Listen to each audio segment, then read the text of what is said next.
Good time zone chat. Happy Monday. How's it going? Oh, my Stream Deck buttons aren't right yet. Hold on. I'm going to adjust that so I can get to you with a button press.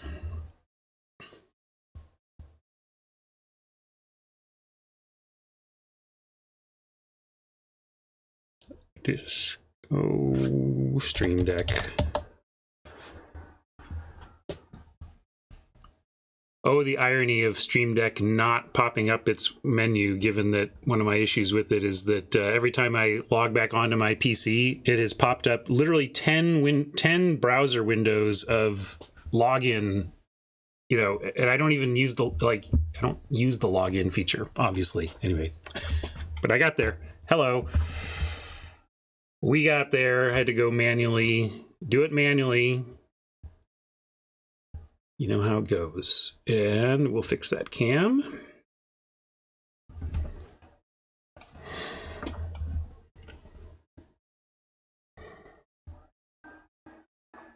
Small victories, I guess.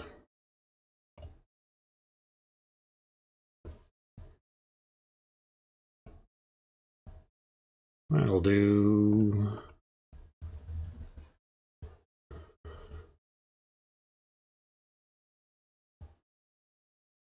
Yeah, I think I think Radianware is back after a time away, but has some understanding of my Gauntlet records. In the meantime, let me scroll back up to the top, though. Say hello from the top. What's up, Timber? Hey, Smash. 38 months. Smash, one of the OG subs. That's about as high as the number gets.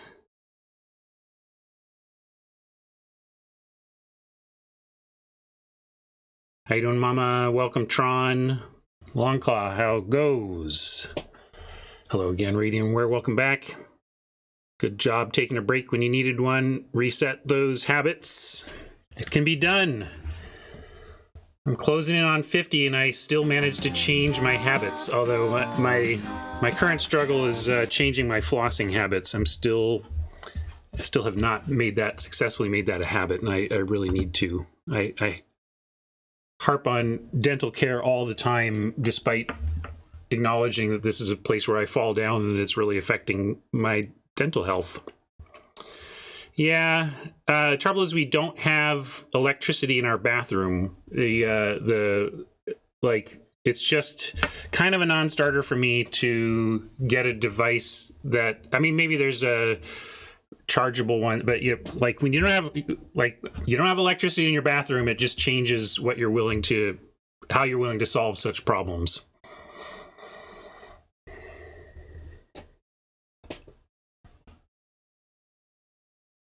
Okay, Rob, how goes? Thanks for the link, hat.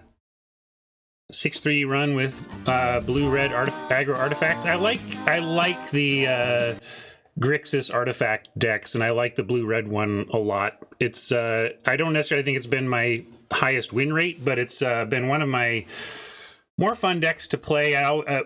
I haven't been in a red-black artifact deck in a while in the format, but early on it was kind of the thing I was ending up in a lot. And the result has been there's a standard deck that I was playing over the weekend, and I love it so much. I'm gonna buy, I sell Magic cards now. I'm trying not to own them, but this might just be my favorite standard deck of all time. I don't care how good it is. In terms of having fun playing it, I don't know if I've ever had this much fun playing a standard deck. And it's just basically the black-red artifacts deck from the draft format blown up into a constructed deck that works great. It's worked great for me so far. I don't care. I don't want to play in an event. I just want to have the deck. Surely you know me at this point. Play and pay. I would show up at the event and go, why would I buy into this event? I'm just going to get slaughtered. Forget it. But look at this deck I have. That's me. Anyway, so this deck here, I'll split for creatures for what it's worth, but this isn't really a creature deck. But I just love how this plays. Oh, and the Meat Hook Massacre is just a chef's kiss. It's a sweeper, but also, like, eventually you spit so many 1/1s out with your anvils and your smelters are making 3/1s that you just finish the game with the Meat Hook Massacre. Oh, is there a modern version? Yeah, hook me up with a list and I would absolutely play that. Maybe I'll build the modern. If there's a modern version, then I should, because like I love it. So if there's even a remotely reasonably competitive modern deck that runs 4 Oni Cult anvils, I'm in.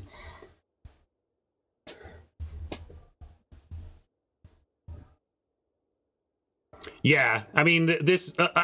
As I look at this card more and more, it continues to stun me. There's all these things that are amazing about it. I mean, it's a sweeper that's only two CMC. You know, it's got a mana value of 2, which ends up being really important, especially like with Sorin. You know, it's pretty sick to like look at the top card of your library. You may reveal that card and put it into your hand. If you do, you lose life equal to its mana value. Oh, I'm going to cast this spell for 7 mana, but I'm only going to take 2 damage to put it in my hand right now. You know. Anyway, this deck is a ton of fun, and it's right up my alley. And it's like got these like I love the hard removal available, just the grasp and the power word kill. These are like 2 of the best 2-mana kill spells ever printed. I mean, these 2-mana instant kill spells are all about what percentage of creatures in the meta they hit, and you know. He's just hit some of the highest percentages ever. Obviously, this 100% besides untargetable stuff, but has a different drawback. Anyway, love the deck. Thought I'd show that. If you were, I should probably, I could share it, but like it's really truly just the MTG Goldfish red black artifact deck. You can go to mtggoldfish.com and find it right quick. I'm going to keep sliding down the chat here.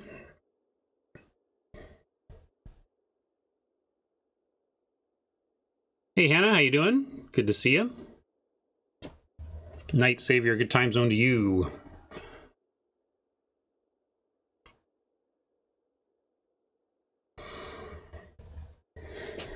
Yeah, this is actually, I got a haircut recently. Can you tell? My first haircut in 2 years. I bet you can tell that. I just got a little trim. I'm still trying to figure out how long I want to maintain it, but I'm enjoying long hair. Learning a lot about long hair. You long-haired folks, I see you now. I see your struggles. I didn't understand them before. Suffering for fashion. Exactly. It had split ends and that kind of thing. I'm someone who cares about split ends now. That's a thing I care about now.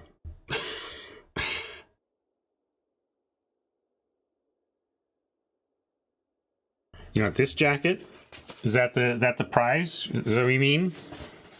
You're going to demand this jacket as prize? I don't know. I guess, but it's a $250 limit, and this jacket is clearly worth thousands.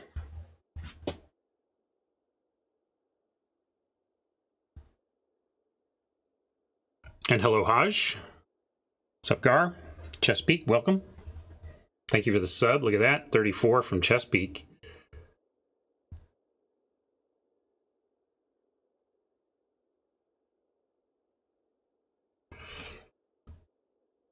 Little column A, little column B hat. If senility changes your habits for the better, let's not worry too much about how much in each.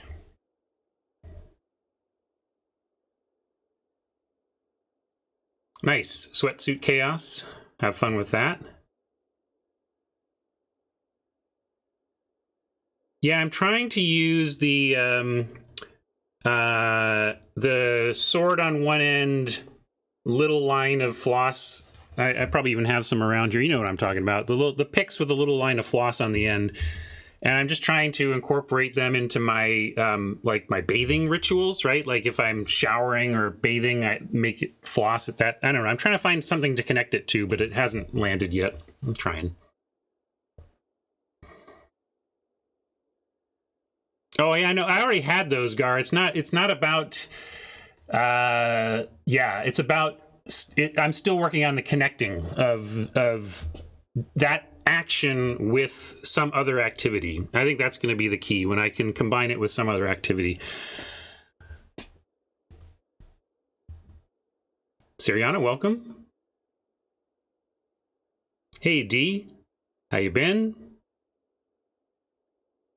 D just hit his 3-year subiversary. Great to have these anniversaries coming around. Oil can, good time zone.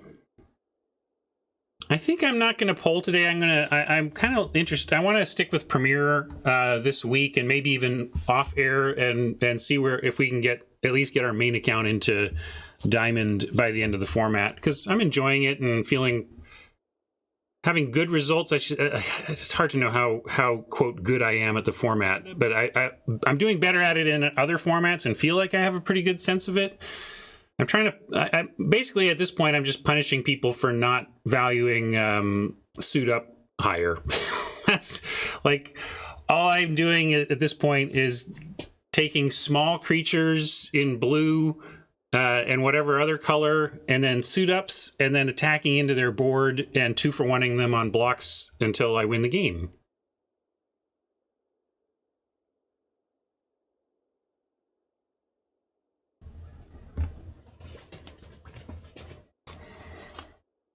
And I can't. Does the modern version have meat hooks? Is that is meat hooks a modern card? I actually kind of need a meat hook massacre if I'm gonna maintain any kind of cube again. But kind of busted up my cube. Oh yeah, I had before we get going. I want to. So some of you know that I've been sending a ton of cards to TCG Player for grading and sorting, which is a service they provide. I have sent somewhere in the low to mid 30,000 total cards to them, and the front end of the batches are now getting processed. So I had probably a 3 to 4,000, not 4,000, but probably a little over 3,000 card sort that I sent to them. And here's there's basically three types of cards that get rejected. Four types of rejections. Foreign cards they'll send back. They don't take foreign cards. So if you accidentally send them foreign cards, they'll or I like to say non-English cards. And then heavily played cards and damaged cards. And what was the other one? Really, and under 25 cents, the cards that aren't worth enough. But really your main categories of rejection are non-English, heavily played, and damaged. And I want to ask chat, and if Alexis is here yet, she's not allowed to answer until chat has answered. I want you to tell me. So they sent me back the rejected cards. It's important because, like, if a very expensive card is rejected because of it's heavily played or damaged, it doesn't mean you can't sell it for a lot of money. It just means they won't take it for that program, that you have to list it and probably list it with photos at that point. But my question to you is, what do you think the ratio of heavily played to damaged cards is in the rejection pile? So I took everything I had that I thought was over the value threshold, and I shipped it to them. And we got out of 3,500 cards, and this is a collection, to be fair, that goes back to alpha. Well, there's maybe not a little. Maybe let's call it like. There's a touch of revised and then unlimited and revised, like kind of an unlimited forward collection. It had some cube stuff, but mainly it had some old stuff. So there was a real variety of condition, I felt, in the box that I sent, and I didn't know how it was going to go. So what do you think the ratio is? Someone give me any kind of ratio you think would make sense for heavily played to damaged in the returns.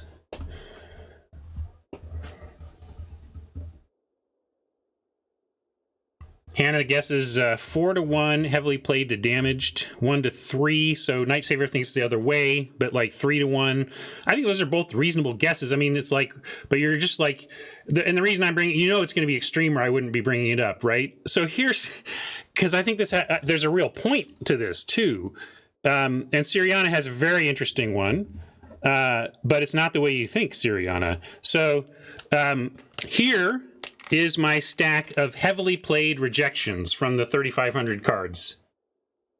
It's this envelope of cards. That's the heavily played rejections. Ready for the damaged rejections?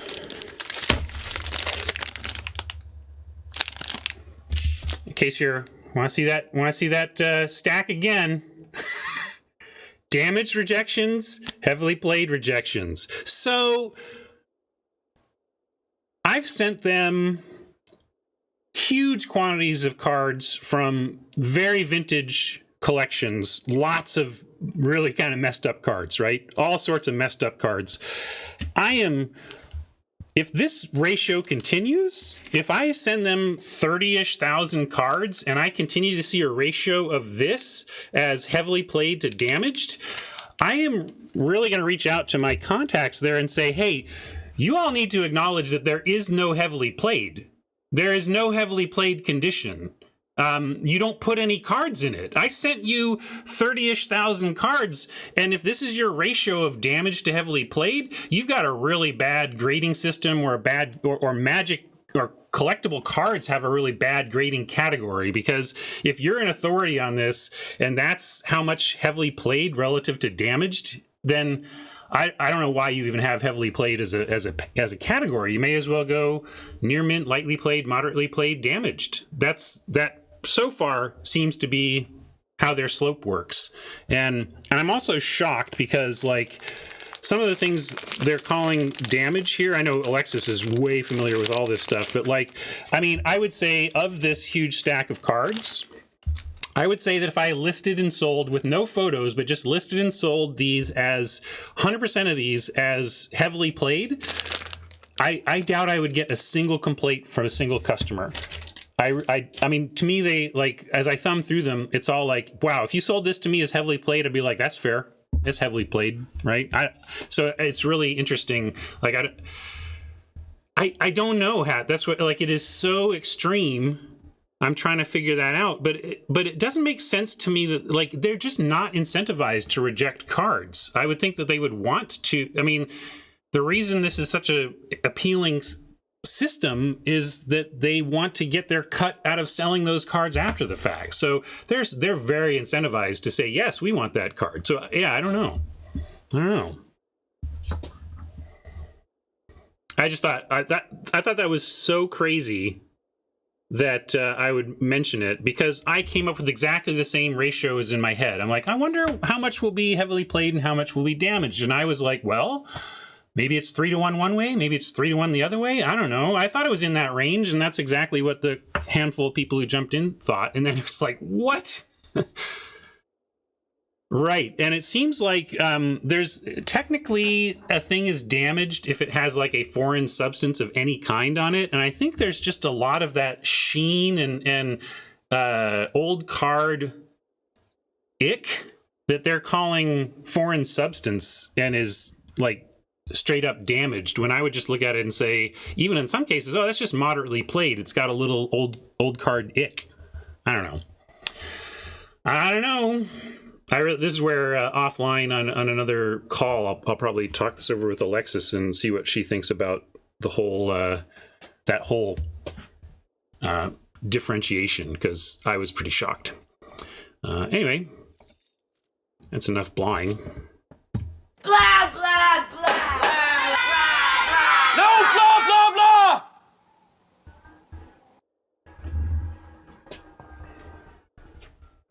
Well, I can hit this AMA really quick. It won't be a significant block because I can answer pretty quickly. David Royale asks, up to what extent is multi-accounting legal, i.e. participating in opens and other events like qualifiers?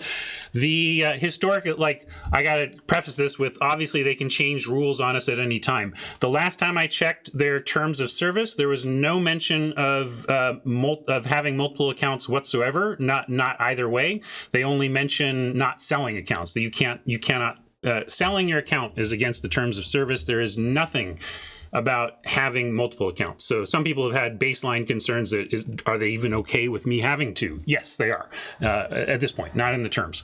And then the other question is, what about participating in opens and other competitive events? What they've announced historically on this has been that for like day one, like for qualification, you can attempt to qualify on 100 accounts if you want, but you can only participate in the event that has been qualified for on one account. You don't get to mix up your, you don't get to qualify 7 times for day 2. You get to qualify once for day 2, right? So that's the difference, though. That's it. So I'm going to mark that as complete. Oh, and I will call out, I am curious where I've put a Twitter poll out, and I'll share it.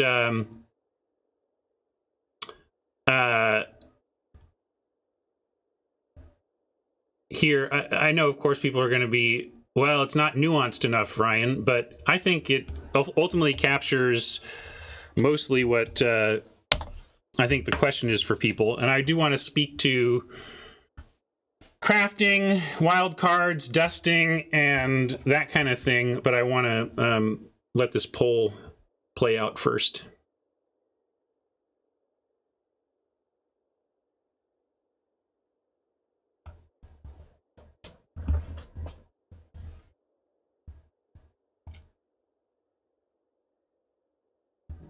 No, I don't think there's not even, well, there's no,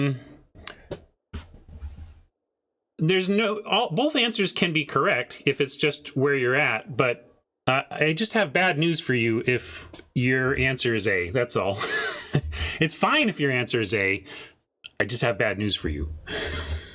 But we'll get to that bad news another time.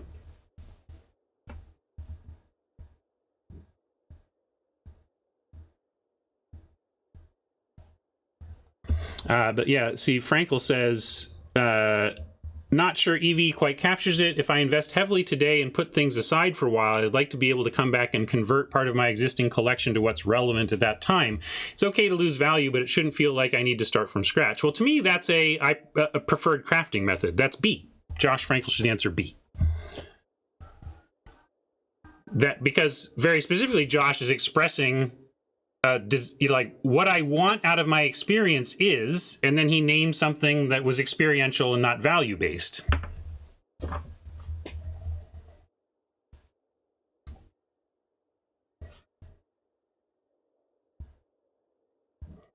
Right.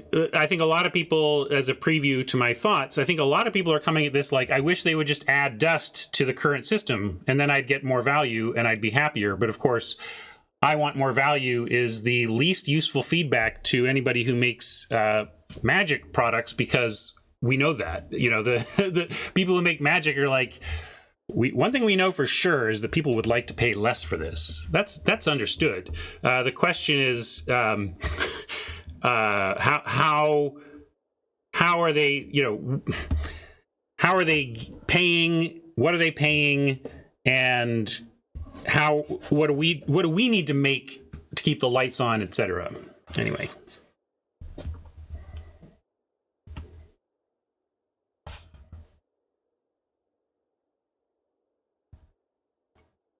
I think Josh's point is good, though. Like the coming back to an account after a long time away, you would wish you had been part of a dusting system and not a wildcard system if you had spent all of your dust / spent all your wildcards, right?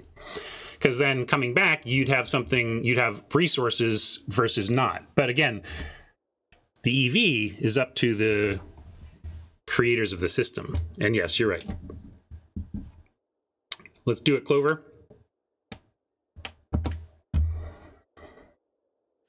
Of course, if you want EV, you should be checking out my sponsor, cardkingdom.com. Extra value is what EV means with Card Kingdom.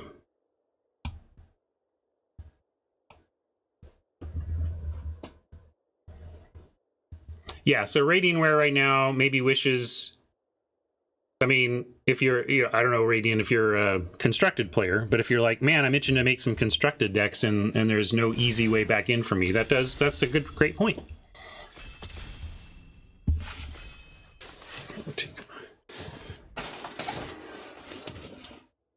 The sword has been following me around. I finally got it to be great. Like, I finally had it, like, I actually had this as a flying lifelink eater of virtue. That was pretty cool. But it's I don't think it's as good in the abstract even as life, but it does go in any deck. Yeah, it's the safe pick because we'll play it in anything. Even control decks are fine throwing this around on their various creatures to make them, easily better. And then if you can take this early and then look for good keywords, especially flying and lifelink, that's good too. But yeah, if you were on life, especially like, let's look at, a good argument for life is my color cutting thoughts. Sending signals to the left isn't as important as reading the signals from the right, but it's not important. And we could take this. Return to action is not a priority for anybody. Infiltrator might even wheel. And I've been very much on the black-blue train. So sure, let's go life. Let's go life. But I hear you.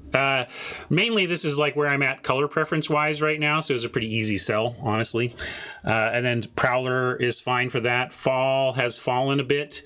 Prowler, a perfectly good follow-up. Maybe we wheel Torment. If we end up in Ninjas, we could maybe wheel a Backwater.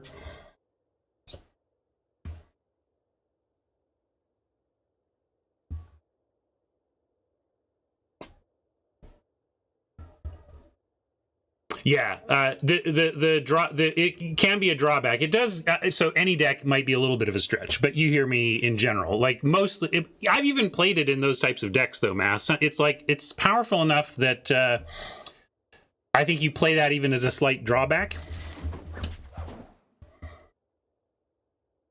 This is kind of interesting early. We could actually look to do that thing, but I don't think that's right. Let's take Suit Up. I'll show you what I mean. We could take Smelter as well. We were looking at the red-black constructed deck early, and this thing is a house if you are doing the thing, and red-black does do the thing. So I'm on Suit Up or Smelter. I'm not on the rare. Haven is interesting as well.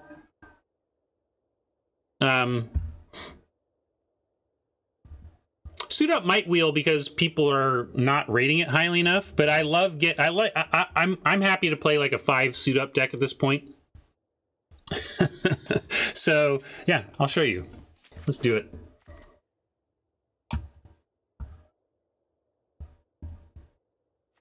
And Hacker continues towards Ninjas, or we take Exploit to stay mostly black so that we could pivot to that. But this is what I've been doing. You can see it that like I'm not quite, I don't think you could say I'm forcing it, but I'm certainly leaning. Although here's how I'm not forcing it. If I was forcing it, I wouldn't take a Flame Discharge. I'm going to take a Flame Discharge here. This isn't good enough to take at this spot, I don't think.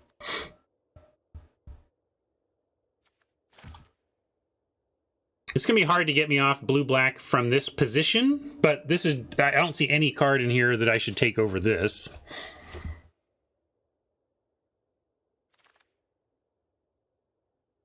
Another Hacker. Yep. This just makes me want, we need ones. I want ones.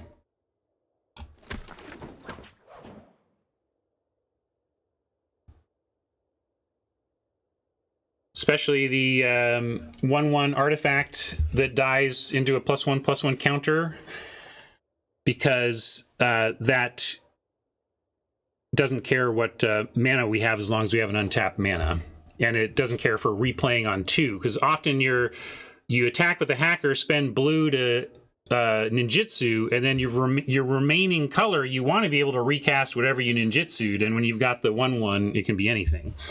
In this case, I think we can just take the companion. It's not amazing, but again, what else are we taking here? I can follow the red a little bit. I don't hate Kimono because I think companion is just whatever. But it still plays in the ninja deck. But I'm going to hedge on Kimono. If red is going to be wide open, I'm willing to listen to the table and do that. And now I got a choice to make. Reactor heads towards the red direction, but I think Walker is just good enough here to run. Walker run. Yeah, we'll run with the Walker. Walk with the runner. Mnemonic Sphere, less important to me in the ninja deck. There was one other black card, right? What was the return to action and... can't remember. But I'm going to take return to action here because... yeah, exactly. This is a we didn't get as many suit ups as we want type card, but this deck has been working for me because I have consistently had in hand something to punish blocks. Infiltrator, thank you, Vargan. Yes, that was the missing card. I'm going to take the Koi here. Oh, you like Searchlight? Yeah, that's fair. I think this is, I guess the Searchlight has kind of disappointed me. I feel like it's not... you dream of ninjutsuing back the ETB creature that gives you that great value on the recasting, and you want it to be that, but it never feels like that to me. It never feels like, that's not the value I want. But I suppose it's better than nothing, but like I'd much rather just return a random 1 that I can recast cheaply than specifically that 3.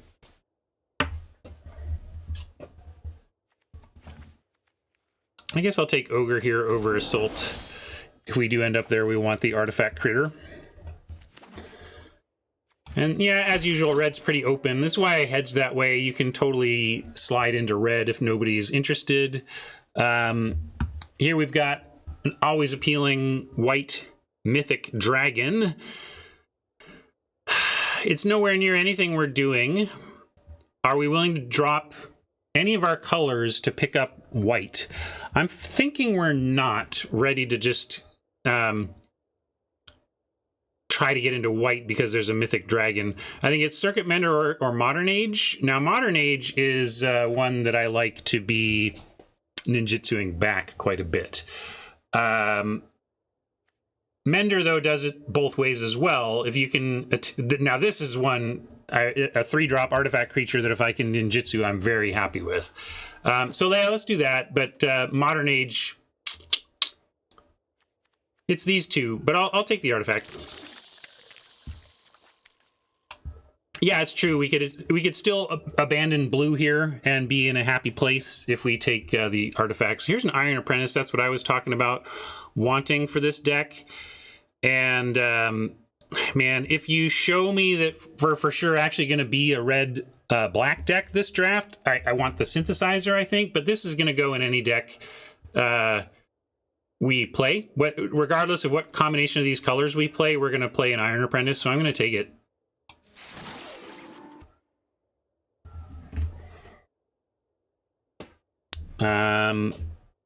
Fixing Guidebot for the artifact side of things. Calamity, not the best even in heavy red, and we don't even know where that. We could take this to be able to splash something like a Flame Discharge or something. Yeah,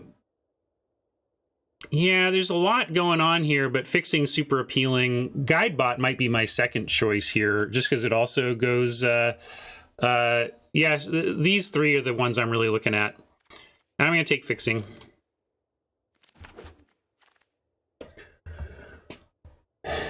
Where are we? So now it's kind of decision time. Another Circuit or red Shrine. Circuit Hacker is better. Red seems more open.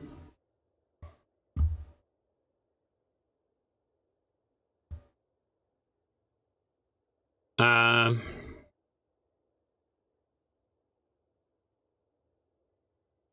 this isn't about a shrine plan. This is about a 2/2 first strike for 3 that starts going to face being fine. But yeah, let's do ninjutsu. Just keeps working for me. We just need. I want more ones now that we get yet another hacker. Here you go. We can just do it all, or we can just take Twisted Embrace and be grown-ups. Probably just Twisted Embrace, be grown-ups. But Cliffs is tempting.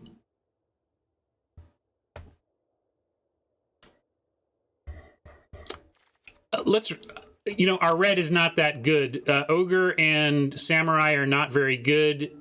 Kumano is good very specifically. So when you start to take away what's not good, I think you start to see, no, we are we're ninjas. The question is, are we splashing any red or not? So I'm going to take Embrace. Beetle, welcome. That's what I want to ninjutsu.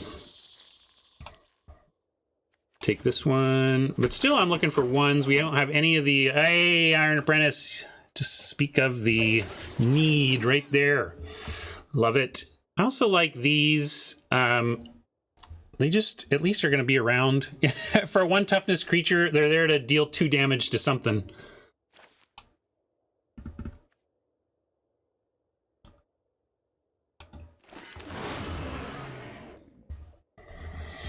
Hey, the synthesizer came back around.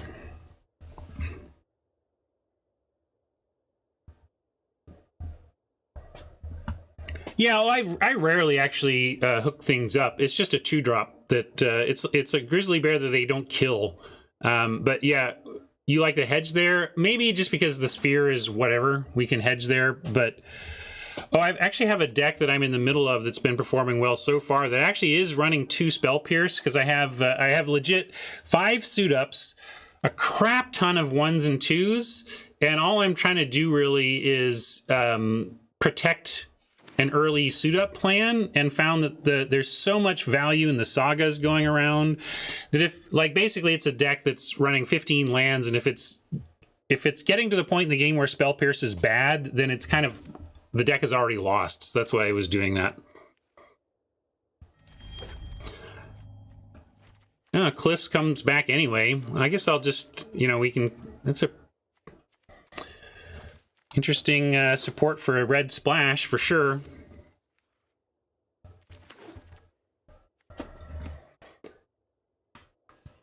All right, we'll take, I want the Disruptor, but we'll go ahead and take Silver Fur. Although, man, with this number of Moon Circuit hackers, you can really make a case even for the Disruptor. Yeah, there's Twisted Embrace too, but I actually think that what this deck needs now is more things to make these hackers good. That being said, the Silver Fur do exactly that. So I'm going to take the Master here and hope we find some more Apprentices or Disruptors.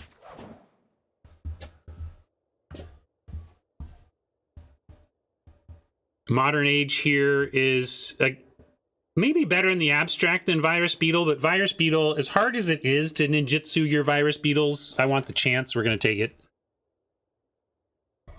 Modern is nice, but I want the I like the 2-drops that I can ninjutsu on turn 3 as a tiebreaker for these 2 very good cards. I like them both, and if this weren't ninjutsu, I would like Modern Age better, and I like Modern Age in ninjutsu. I get that the ninjutsuing back Vector Glider is quite good. Hannah's pointing out that we could collection build. No, I've stopped doing that, although I should talk about it more and tell people who, if you are deeply, if you deeply care about building your collection that way, go for it. I have no problem with that. It's just that we don't need to, because we can play whatever deck we want without having to give up value in our drafts. So, Tamio's completion is one kind of removal. You're already dead is a way to punish blocks, but kunai is a way to make the blocks not happen. So is complete, but kunai does it on installment and permanently and more cheaply. You say kunai's bad tempo. It's true, you do have to tap your creature for that. I'm going to take it though, Math. I like it a little more than the completion. but it's close. It's not, that wasn't an easy one. Terrarium is not really doing what you want in a ninjutsu deck. If we're splashing, obviously that helps with that, but I'm hoping we just don't. I'm going to hope we cut all those lands. This could be a place where I take a rare just for the rare drafting.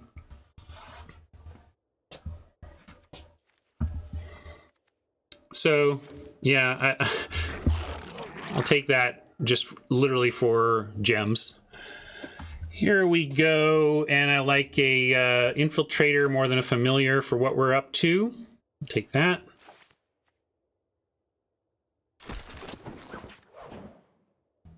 Ambusher is ninjutsu. I like it. I'm really disappointed that we haven't found more in the one slot. One more print. It feels too late to get the flyer now. But maybe Iron Apprentice number 3 comes around. No, but I will pick up this companion. I've said my piece about why I don't adore it in this deck, but it still plays. Terrible Secrets might draw cards, but I think this is more on plan. Let's stick with the plan.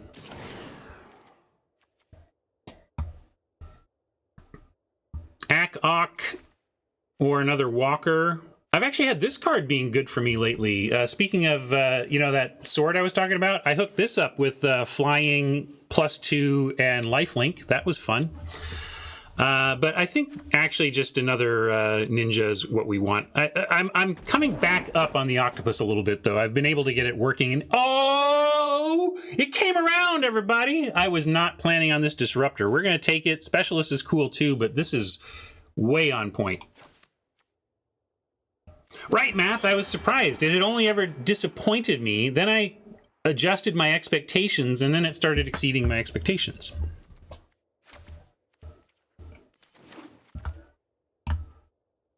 Take this, but not playing it.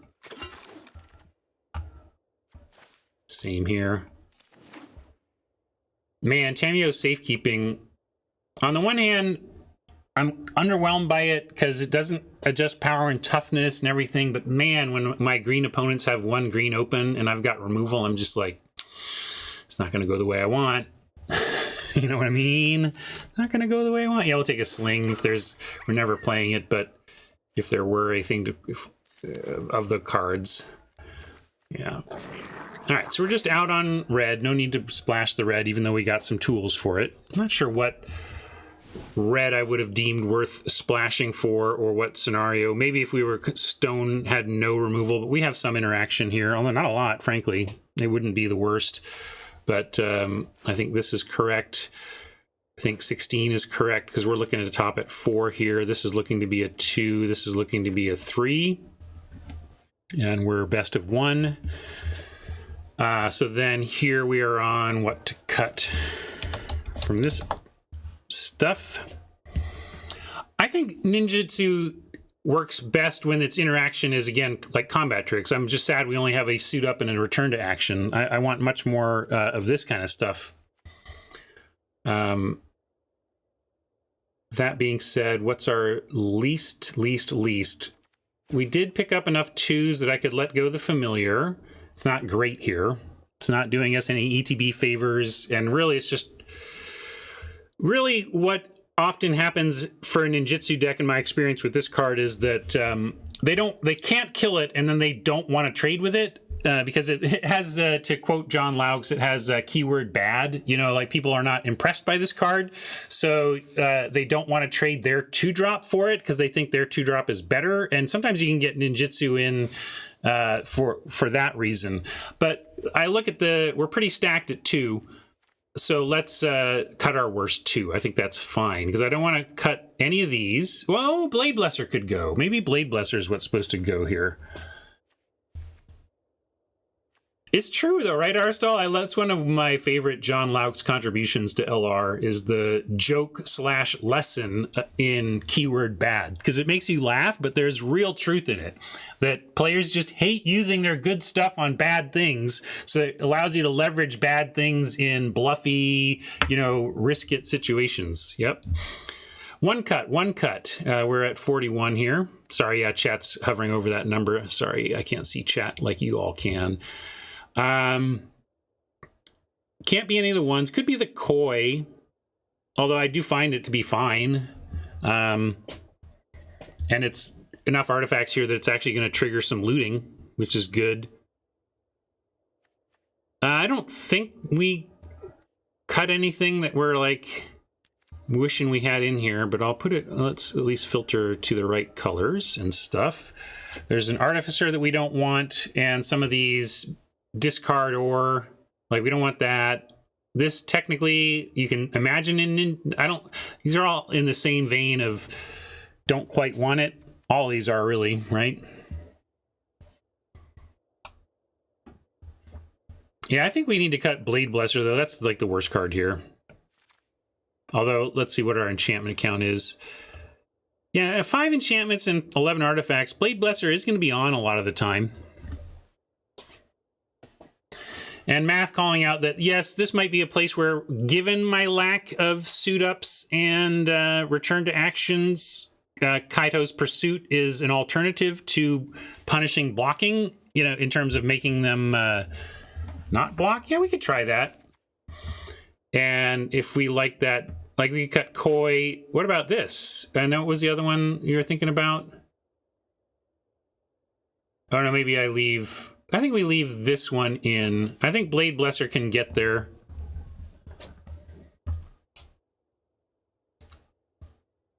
I'd be willing to do that. And then I'll keep in mind that I chose basically Pursuit over Koi. See how that feels? Yeah, I do like that Pursuit on 4 with a single blue left over is going to make Virus Beetle's legit ninjutsu action, right? Yeah, Math expressing that too. Okay, let's do it. I'm going to check. I don't have my redemption screen up. See if any bling redemption. Nope.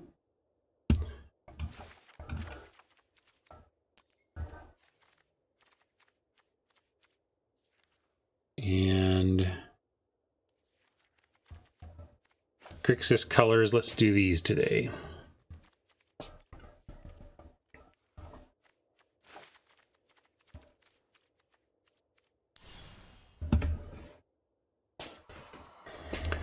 And sure, we'll tell people what colors our deck is with the blue-black Planeswalker.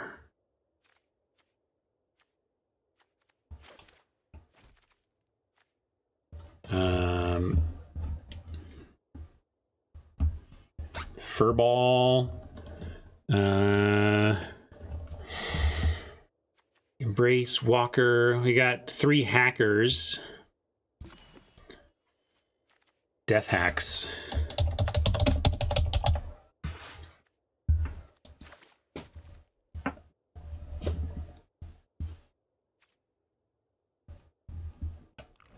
Oops. Okay, fine. We'll play more than 2 lands. I was going to count on the magic gods to bail me out, but... Nope, it's just for our fun.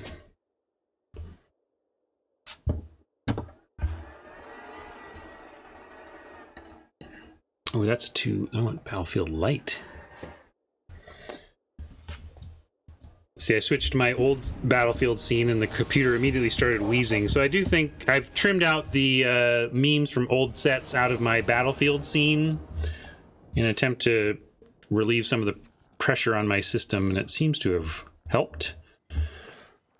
Well, we don't have any of our hackers here, but we have an apprentice. We could draw into some ninjutsu before turn 2, so I like this keep. I mean, you're never going to throw this back. Got a 1, a 2, and removal. I'm in. I can't forget about that, Siriana. I know I'm going to do the thing where I have time, and then it passes me by. I should do that. When does it? It's end of the month, right? I have till the end of the month. That's what I remember. So let me know if that's wrong.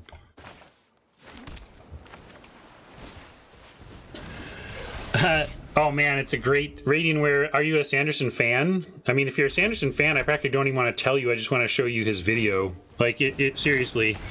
Well, too late. I guess we're spoiling you. He wrote during the pandemic with his extra writing time. He wrote 4 extra books and a graphic novel, so kind of 4.5. What is our plan here? I guess we can't block until we're going to put that counter somewhere. So got to take it here.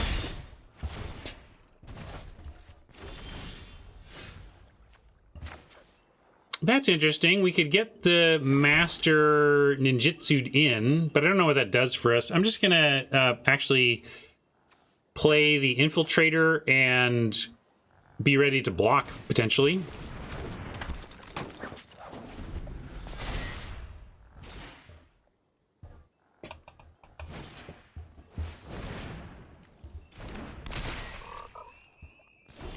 All right, they didn't want to attack into the apprentice, so now I could infiltrate the master. We don't get a follow-up play there.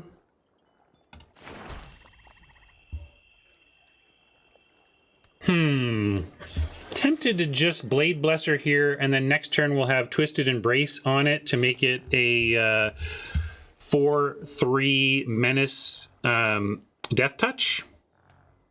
That seems pretty strong, so I'm going to do that. We'll set up for that play, and that means Infiltrator can attack. I'm not looking to block with it.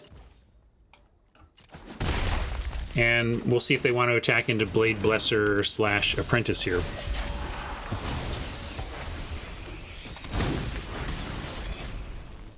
Oppo stuck, right? They were on the play, so they're stuck on 2. Do I want to just chump with the Apprentice and throw a counter on, like, the Blade Blesser even? I'm a little worried they're just going to pick something off with removal. But I kind of like the chump and see what they've got for it, because if we then untap with this stuff available, that should be pretty good. So I'm going to go... But is it too early to chump? I mean, I can just take 5 and go to 11. Oh, because of Kumano. Let's see. If I block with that, but I would chump here, right? Why wouldn't I get the counter? I don't understand. Oh, because it's on all of them, yeah. By a source, not this source. Got it. So then that's a great point, and I'm not going to block. Sorry, I was thinking that was just when it tangled with this thing. Only 12 weeks into the format or whatever, and I still don't know all the cards. There sure are a lot of them, though. All right. Now, maybe because of that, I should go ahead and kill the Kumano.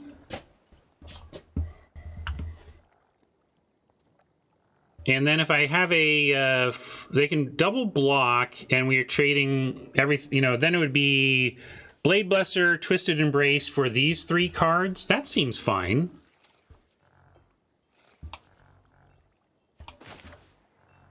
But we could also just take out the Renegade, and then we'd get in. But we're not actually ahead in this race or anything, so I think I'm on Blade Blesser plan.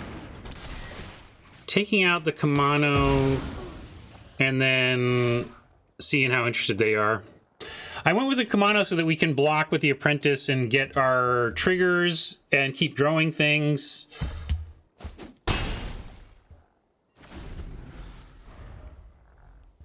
Silver Fur.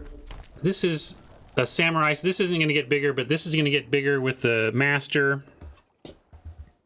Can even ninjutsu the Master and then replay the Infiltrator. That's probably the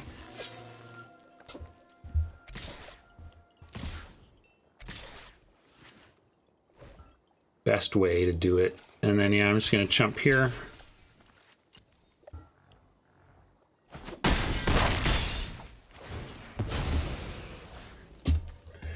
Flyer or make our big threat even bigger. I think we put it here because then the Infiltrator can block stuff. Although then it becomes a 3/4 with the Master and can really block some stuff.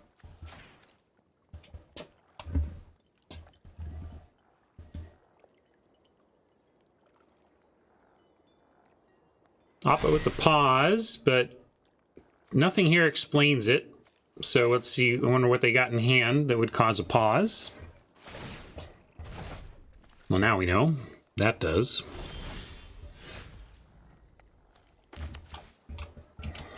So now really our question is, can we afford to keep attacking? I don't love blocking with the Blade Blesser. It's a 1-for-1 against the Decoy or the Renegade. I'm really worried about the instant speed something that we saw.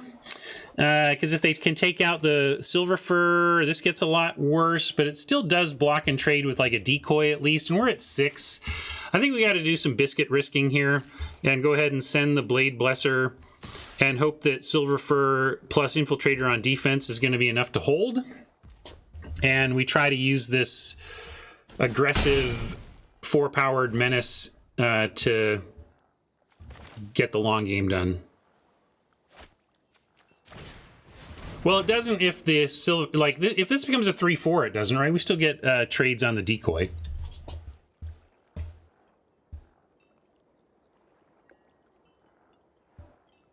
I guess they put it here, then we would eat the Decoy. So but then they make a 5-power Renegade. That's tough.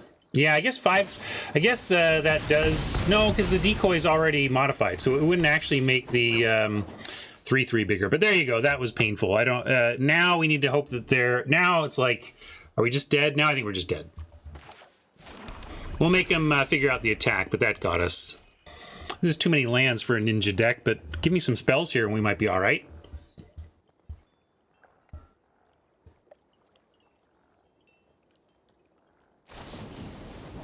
Yeah, Oppo had everything needed, and the stuck on land, it ended up being a benefit, as Oppo just had, I mean, Oppo's 3 lands. There's our 3 lands. So Oppo plus 4'd us on spells. That, you know, hard to win games with that ratio.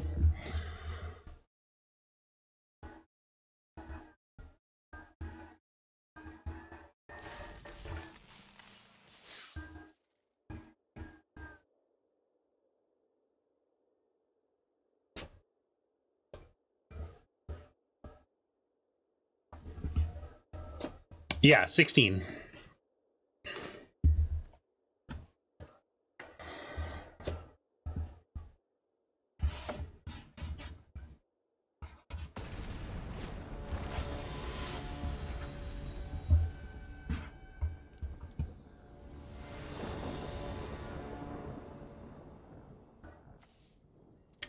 All right. Awkward. Come on, where's the blue? Just split this land between our colors, and this is an excellent hand. Oh, sorry, I thought this was our 1-1. This is just, maybe this is a throwback. I thought this was the 1-1 for 1, not the 3. Is this even a keep on the play? I mean, any land, and we are able to run these out on 3, and then being to specialist back a Mender wouldn't be the worst. But I think we can mulligan and get a much better start than this. I think a random 6 is going to be better, or a random, you know, new mulligan style 6 is going to be better. And here, I think it quite is. We're going to throw an island back, be greedy on lands. We can cast everything in our hand off of 2, and we get going with our ninjutsuing on 2. If we don't need to life, if they play a disruptor of their own, for example, we'll absolutely run this out and kill it. Although maybe not. At that point, we might go Prowler or something. But I like Prowlering here. Seems great.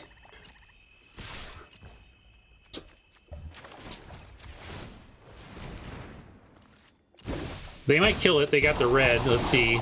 No pause, though, so no shock.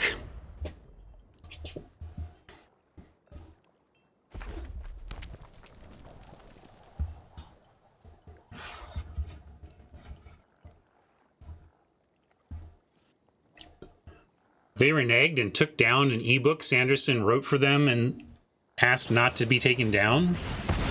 I bet Brandon doesn't like that.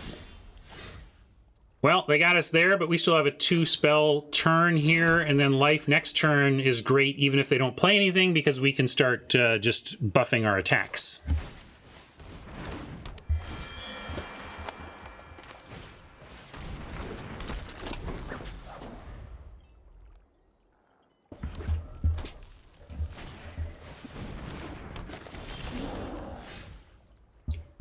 We don't care too much about this. Is like a bear right now because it's not good for them to use its activated ability. So we don't really care about that. And I'd rather just play the Searchlight Companion here than run the life out.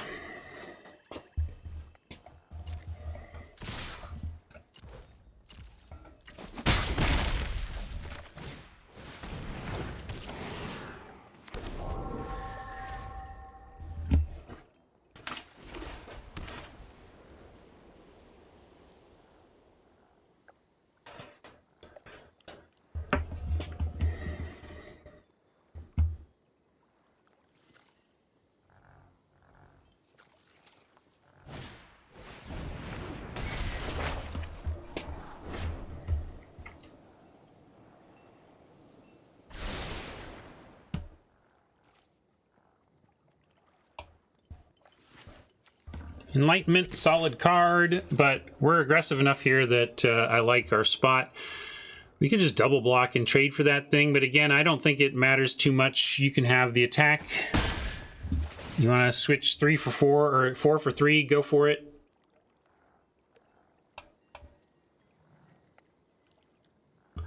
Yeah, I have a pretty cool, like maybe,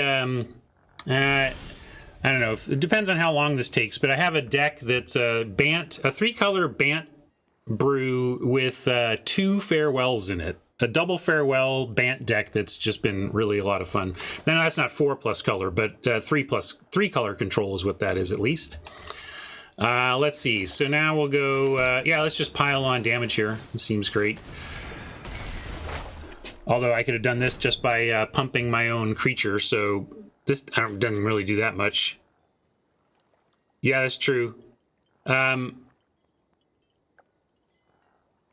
that's true. I could have just sandbagged life, but it also does get us towards having another creature out. So this didn't really change anything this turn, but it'll change it next turn, and it does get us another creature sooner. I'll put this on our least important creature, though.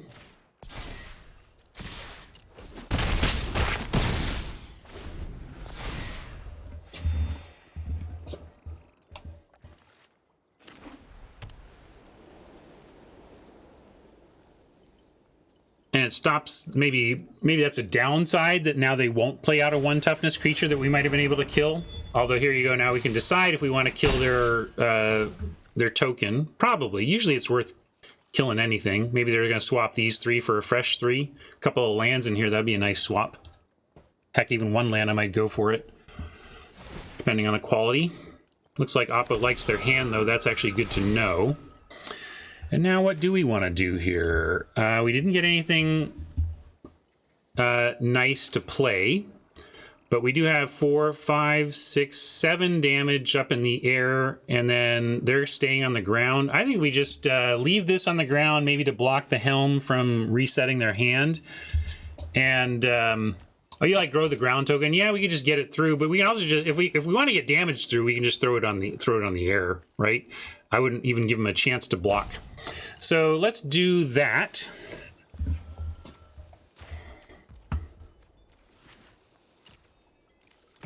I like this play.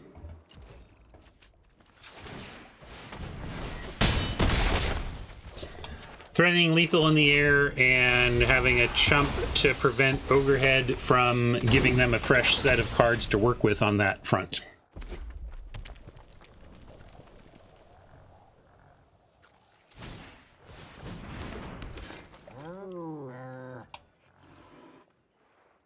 Gain life? No, that's the, I'm thinking of the, since the OG ooze gained life, I was like, does this gain life too? No.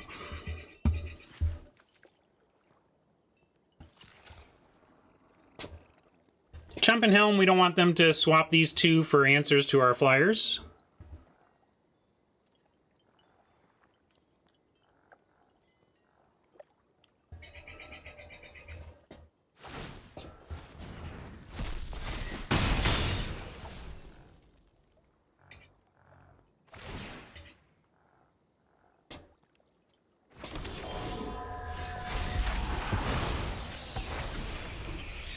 No, open mana and cards. This is not guaranteed, but it's feeling pretty good.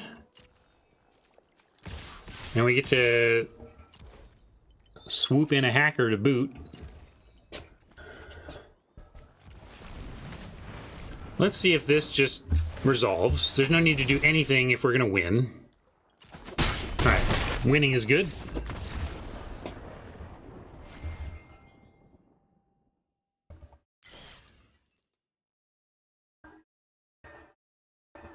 Thank you. We got one! Champ is here! The champ is here!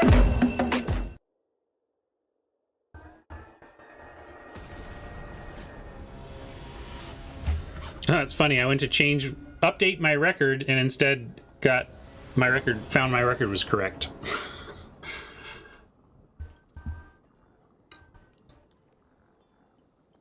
All right. Obviously, the one-drop flyer would be the dream draw for this hand, but we're going to keep.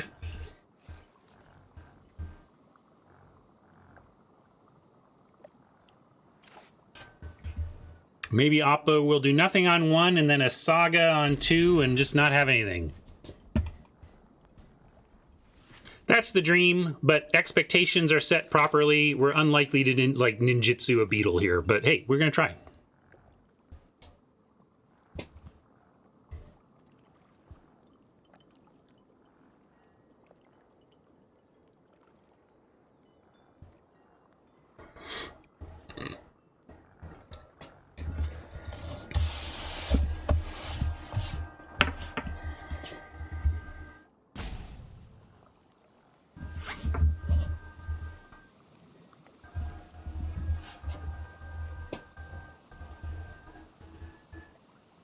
That's true. Good point. I like the line math is seeing. Turn 2, Virus Beetle. Turn 3, main phase, Prowler. Give Virus Beetle lifelink and Death Touch. Leave a single blue open. Hey, even better. Draw the 1. Although this one also unlikely to get through per se, but if they got a 1 toughness, it might. And then it does set up for like something gets through on turn 3.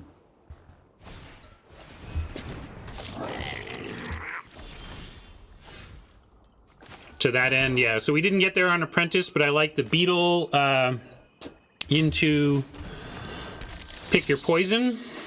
Although if they come up with 2 blockers, maybe they prevent even that. But let's see. And, you know, there you go. But they might just attack with that, right? I can't block. All right, so this is, hey, whenever deals combat energy doesn't get so. This is kind of interesting. I had this card and it's fine and aggressive. I mean, it's not amazing. It's like a B minus, C plus, even B minus for the indestructible. It matters sometimes, but this is fine.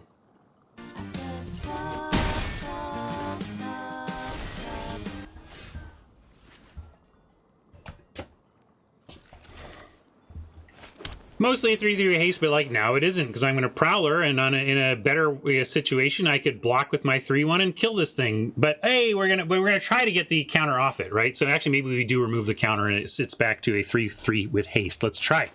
That's the goal. I have had the indestructible matter quite a bit when I had it. I had a successful, I think it was a trophy run or close to it, and it really did some work. I like this because this says either these blocks give us value.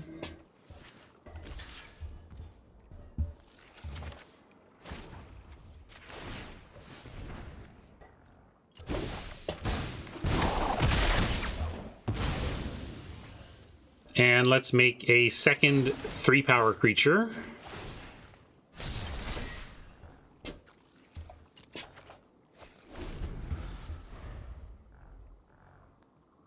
You like Prowler on attack?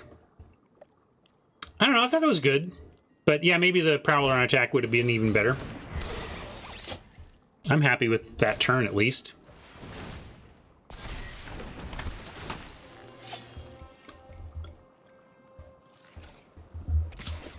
Yeah, they would have blocked the Beetle in that case. I think you're making some presumptions about how that would have gone.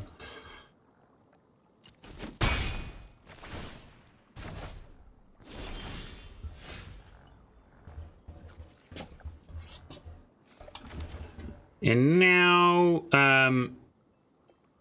we could specialist all these trade though, so I don't need to specialist here.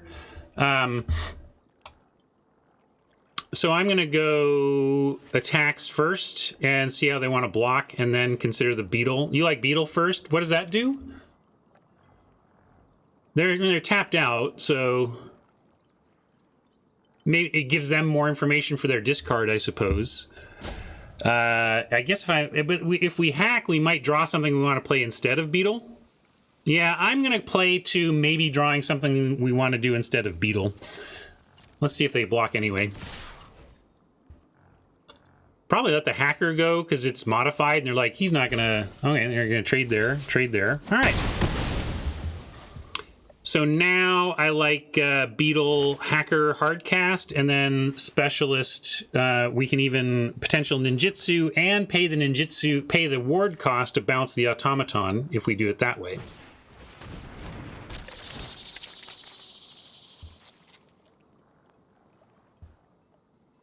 Unlikely math, but I'm never going to presume what I legit think that some oppo might be just like just let them take it that those creatures were too important. You just don't know how some people are going to play it.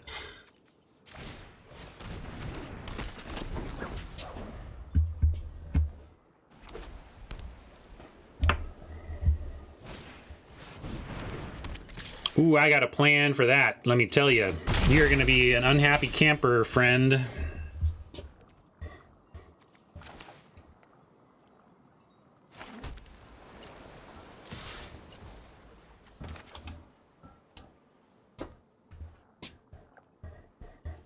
Actually, yeah, let's do this.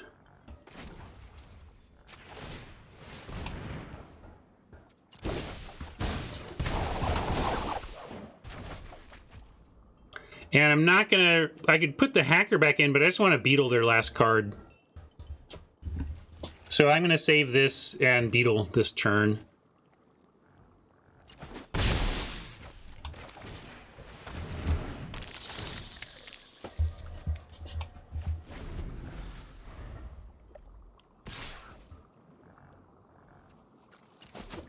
And now we can just race a bit. This was a final swap. This, in my penultimate build, this pursuit was a Koi, the flying 3/3. We decided to try this instead. And yeah, Beetle is going to bounce back with the hacker. We're going to take that card.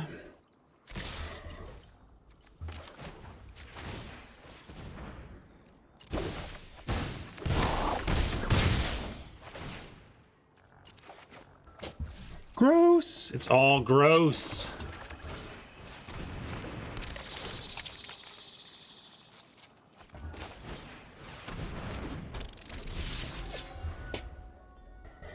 Scoop it up, Oppo. This one's ours.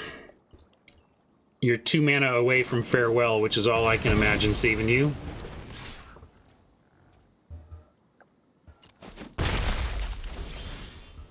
Although we're flooding out here, although Hacker's going to help with that.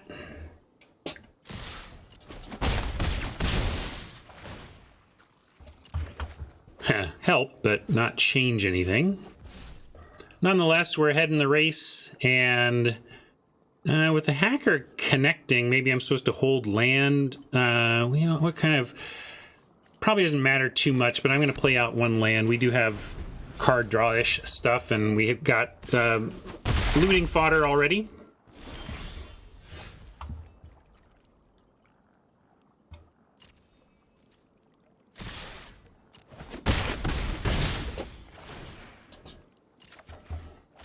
Yeah, that's cool. Let's just kill this thing. Although I don't even know how we lose to this. Like, I guess another copy of Ambitious Assault plus some pump? Yeah, I could just play the discard and that would probably... Yeah, I'm going to do that. I don't think there's a single draw they could have here that's going to save him from this board.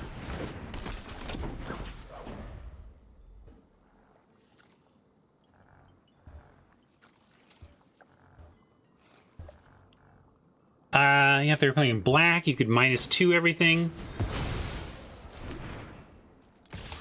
But yeah, this looks like ours. Oppo agrees. I do my head toss, check my nails. Baby, how you feeling? Head toss. Hopefully that's not too loud. There's actually Duncan made me a alternate version that's not as loud. I haven't put it in yet. But hey, we don't gauntlet every week now, so you know, gotta use your fun memes while you can.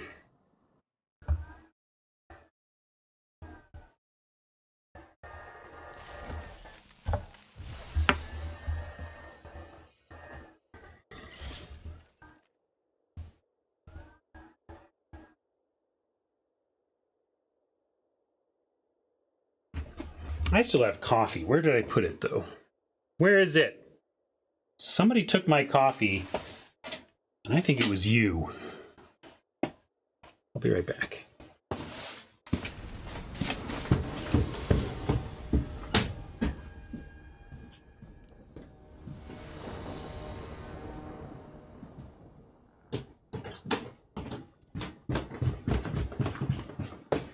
All right, it wasn't you. I'm sorry. This looks sweet.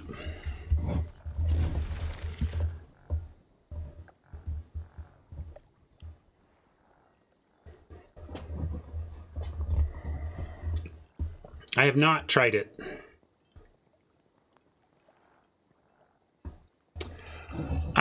If you secretly replaced my coffee with Folgers and I could not identify that, my world would crumble. It seriously would.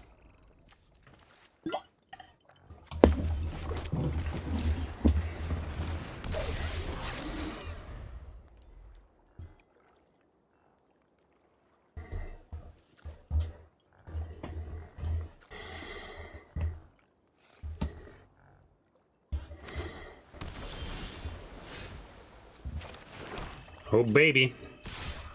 Let the ninjutsuing begin.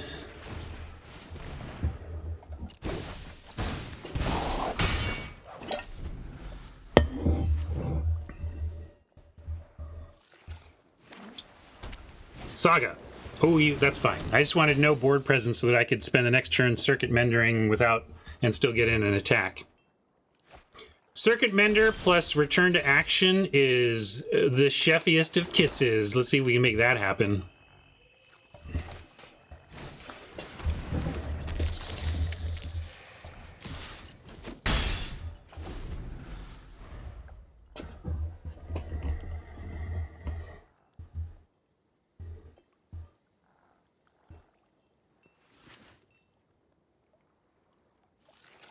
Although if they don't do anything here, we just have Apprentice Blade Blesser next turn, if nothing worthwhile.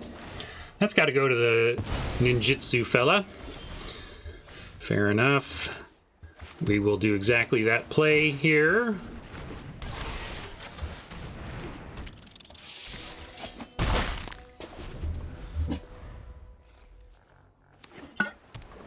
I found in those situations, Hannah, my life hack for awful coffee scenarios is to use the awful creamers.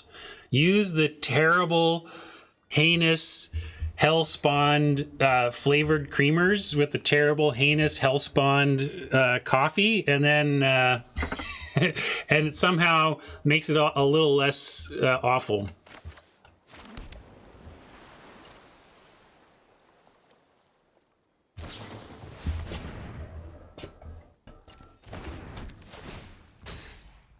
I can see the 3-2. I might throw that on the Mender just because the Mender is so good when it, you know, it's the kind of thing you want aura removal on, but we'll take it. Oppo's got some good control elements here. We'll see if we can overcome.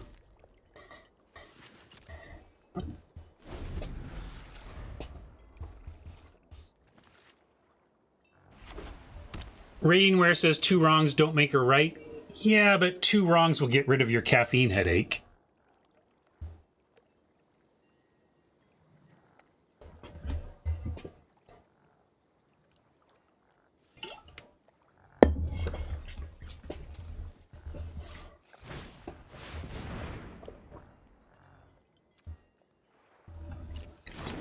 All right, here we go. I'm going to send in both and really hope they block the Mender.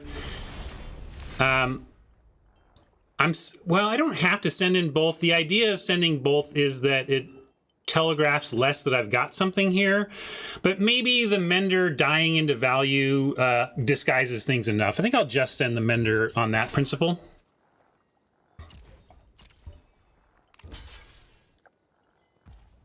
Oh, baby, one time, no one... I mean, this is fine for us either way, but I hope they don't have the trick, the combat trick.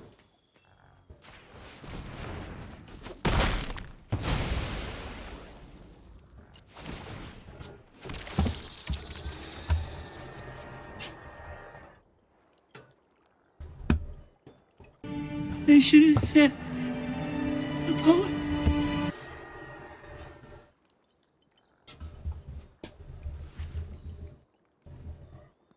I'm gonna play lands, even though we have rummaging here. I'm going to keep one land, but I'm going to still play the other. And do we play the hacker or do we try to get value from it next turn? Likely Mender or Apprentice does get through next turn. Each of them dies into value, so I'm going to hold Hacker for ninjutsu value.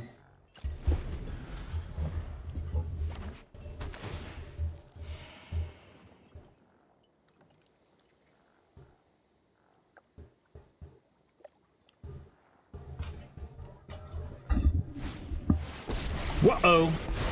I always forget what she does, but it's all good stuff. Will be etched into the flesh of the conquered. Interesting, it's got the rules text completed. Do you think that's going to mean something? Oh, no, that's just it's what it means. It can be paid with... It's explaining what Phyrexian mana is, basically. All right, wait, what was... so what did they do? They went +1, tap up to one target... Doesn't... Okay, well...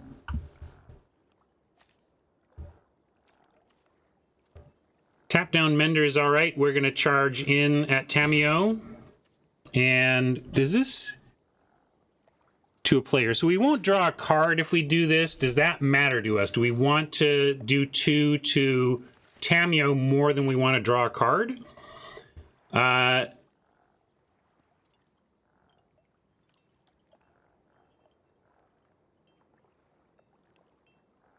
Yeah, it's an interesting question because I am kind of on hit face. I think we hit face. We got a koi, and that's, let's see. Yeah, so they can get a koi out of it. That doesn't seem that big of a deal. I'm going to go face and get a card and go for killing.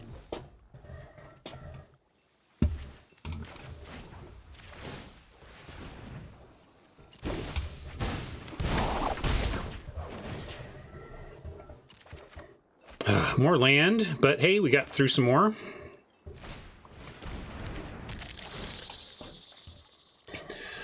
I might be overcommitting into a farewell, but there's a planeswalker we're trying to beat here, so we can't really hold back. Gotta go for it.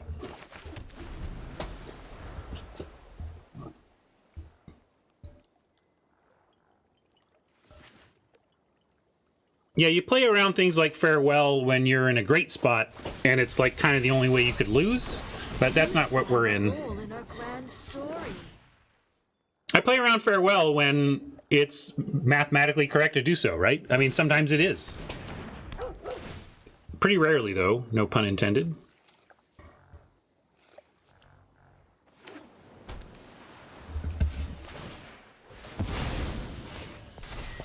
Action! That's action, I'll take it. It's actually, we get a double pump out of it next turn, which is quite relevant. I think if we crash in everything at Tamiyo, and Tamiyo goes away, I think that is what we need to do. We give up some value, they get to eat something, but if they eat the Mender, we get a card, and if they eat the Hacker, so be it. And then we get Infiltrator on 2 pumps for next turn. So let's just swing away at the PW. Play Ninja first. What does that do? I don't know what playing Ninja first does, but I'll do this. You tell me, and I'll learn something new today. Oh, didn't even notice the recovery unit. I'm lucky they didn't go for a block there. I guess it didn't matter, but I guess they could have crewed the recovery unit and blocked with that instead, and I didn't even really process that.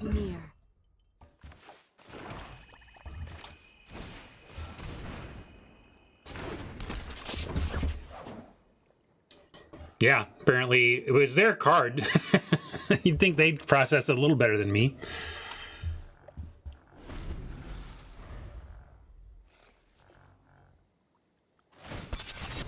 So yeah, you can do this, but it's pretty bold for Oppo to effectively tap their recovery unit and their koi here. And we have pump to even block this if we want. Yeah, maybe maybe that was on purpose, and they're just trying to do companion for desperation. But I think this is fine.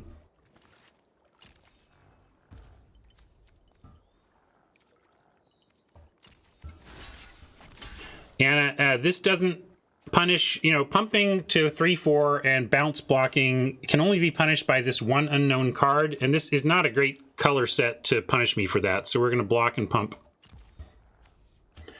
Although, you know, at 27, there's an argument for not. Although also blue has ninjutsu, so that's a reason too. Anyway, reasons. My name is Doug. I have just met you, and I love you. Squirrel! Snag the last card and get in for 3 or just get in for 5. I think snag the last card, get in for 3 is fine on this board. Let's see what it is. Math likes the double pump. Fair enough. Shorter clock for sure. But hey, we got rid of a skyscraper that doesn't have reach somehow.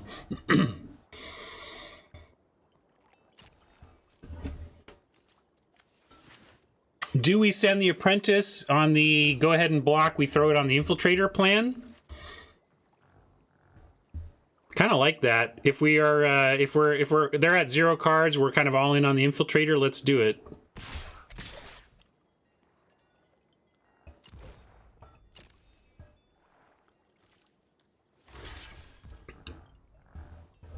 Ooh, and even trading instead of blocking with the operative. I like that. We'll take, although they just want it back again, I guess. That's fine. Yeah, I'm like, ooh, and Oppo's like, ooh, yay, I get another one. Yeah, that's fair. We are all in on the flying plan, though. Let's see where we get.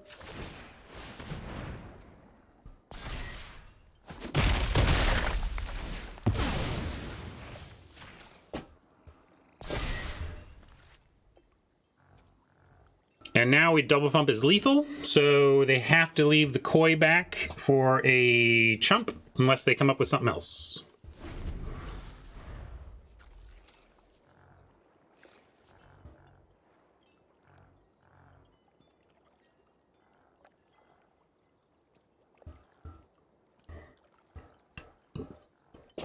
Isn't oh yes, why would I don't know how I got that wrong. Yeah, sorry. We're still 1 short. Although, frankly, if they send in for all this, we can probably send both beetles and get there. Although it looks like they'll have 2 blockers. Oh, no, they still need to chump. Wow, they're sending... What? Sure smells like farewell, doesn't it?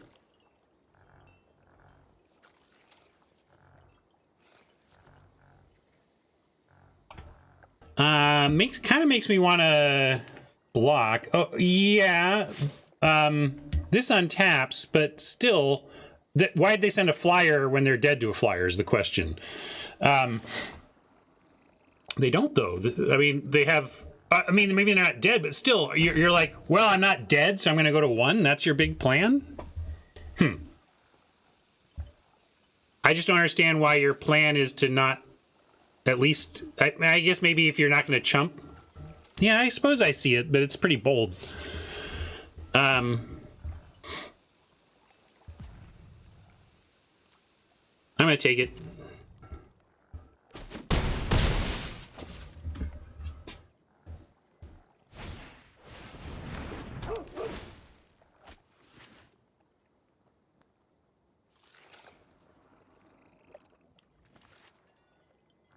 Yeah, not farewell. Operative can untap, so we could send these in, but one beetle would just die.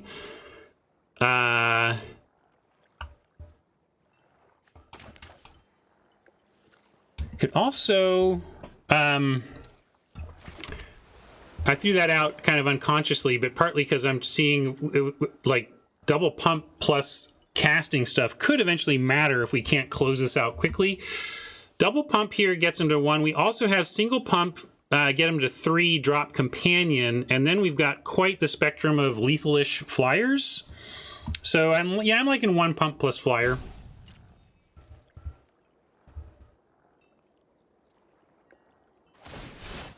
Aha! That explains everything, right? We were wondering what they were up to, and now we understand.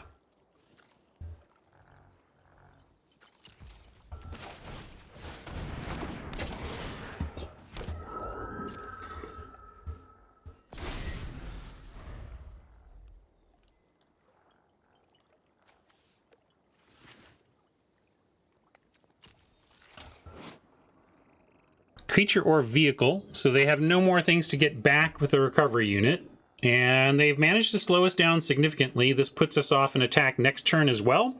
So they really bought 2 turns of time with this, but it cost them a card for a little bit of time, and we're going to try and punish them for that.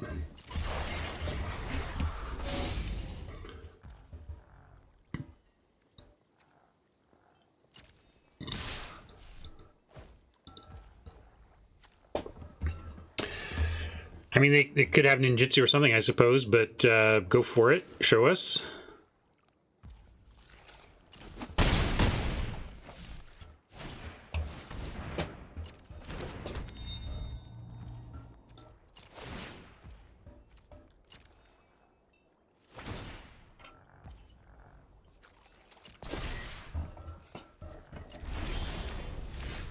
That feels like it ought to help us out.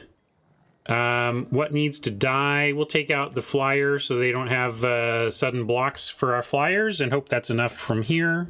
I'm going to put it on the flyer so we get more attack damage in with the companion. Ooh, maybe not. We got pausing from Oppo. All right, that worked out. Oh, that's the operative pause. Never mind. That is explained on board. And crew pause. Yeah, there was 2 things. Good call. And now we'll send in companion.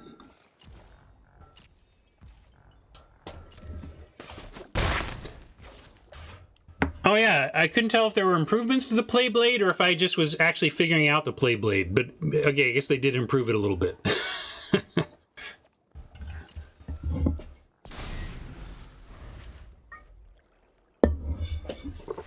A little easier to find what you're looking for. You can sort by subcategory, or at least that's the thing I stumbled on that I hadn't seen before. I can hop to it for a second right now.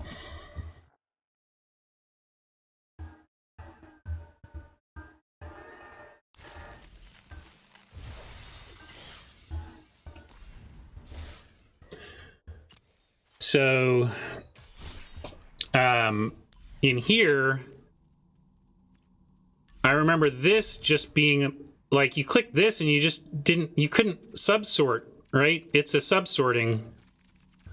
So I can go limited and actually just see what's available on limited. So that was the main thing I noticed. Like, oh, I can actually whittle down these options to what I care about, which is helpful.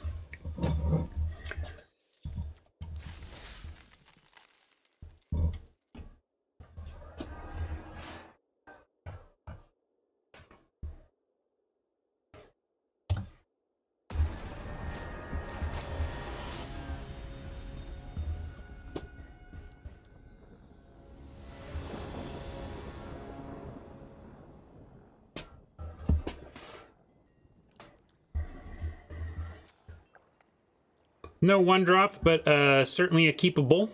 Take this, and I'm going to play the island and probably going Silver Fur on 2. Although, let's see what they do. Maybe we go Hacker and try to do the thing. But I think really the thing is best done by ninjutsuing in the hacker, so I'm going to go ahead and do the Silver Fur plan. Because this, with an island in hand now, if they don't come up with anything, we get send in Silver Fur, ninjutsu with one island, and then replay Silver Fur with the other two. All right, that's good. I mean, they get to play 2 lands, and maybe they do something with it. So, no, they don't. All right, so we get our plan.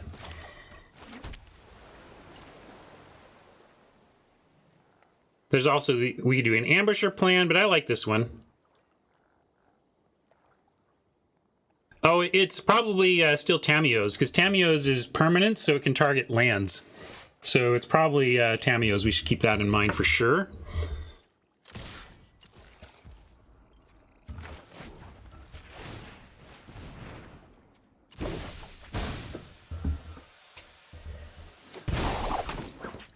Yeah, it's a fancy term for the UI. But I mean, gotta have terms for shit. That's one of them.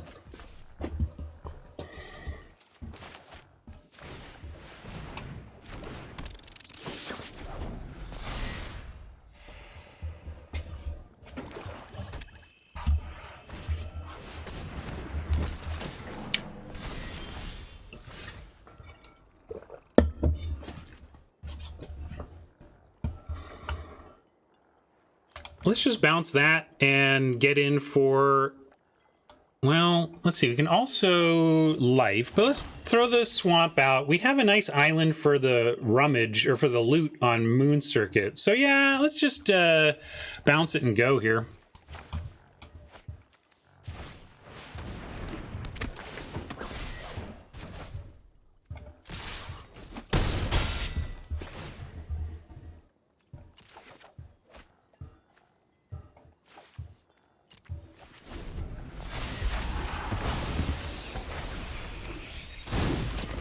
You like double ninja? How do we, what would you, like, what are you thinking? Like ninjutsu in this and then ninjutsu in the hacker for another card? Ninjutsu is hard to play. There's just a lot of lines. A lot of lines. Here we can go life companion. What does life get us? We can make an attack viable with the specialist or the hacker if we give it +2/+2. And yeah, specialist too big to block seems good. At the very least, they've got a double block and we trade preserver for it. And then we still get the companion, which they don't have reach. So companion is going to be able to ninjutsu the rest of the ninjas in our hand. So I like it. We'll do that.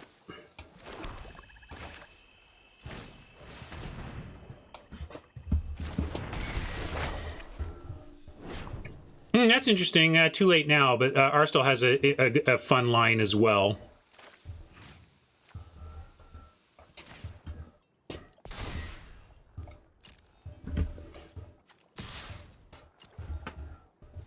We are pretty sure they have Tamiyo's safekeeping from the way things played out at first. And maybe that's what's going on here, but we'll get it out of their hand. And then move on with our lives.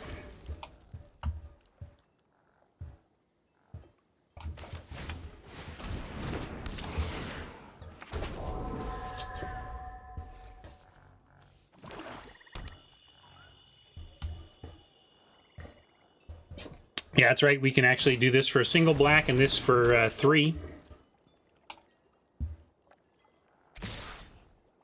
Oh, I love this. Bring it. Bring it.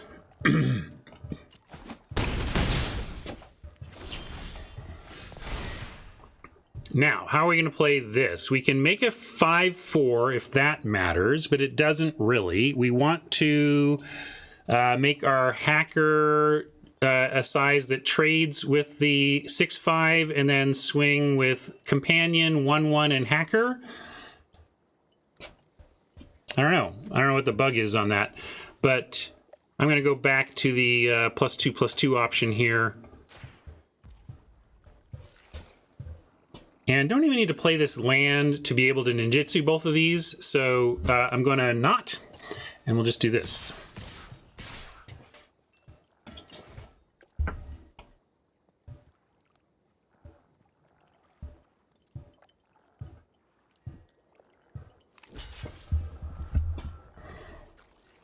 And yeah, let's get big.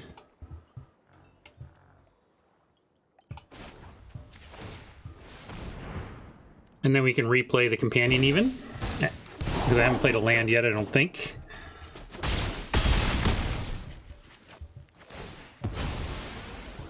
But of course we will do our rummaging, looting. All right, so that's interesting. What do we want now? I really want the land to replay the companion, but we can ditch the ambusher and call this the better ninjutsu creature right now. Lifelink doesn't suck, but no, right now I must discard a card if that's what you mean, but I think this is correct. I think it was just a weird visual bug there.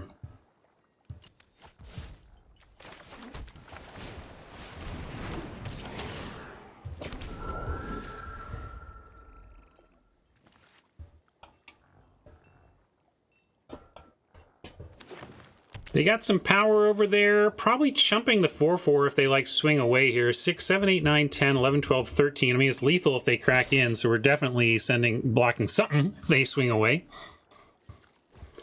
But just that, I'm going to say no to blocks. It's got trample, so it would not be a very effective one.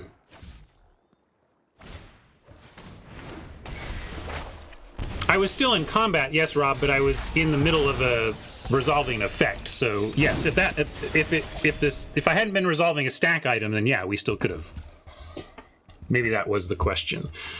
Now, if we swing away, they're going to block a 6/6 and not take that, or are they? Let's see. If we swing away, this is worth effectively 6 points here. If Silver Fur is good, and they've only got 2 blockers, so it feels like swing out lethal, right? But they got a card and open mana, so I'm not 100%, but I think it's worth the risk.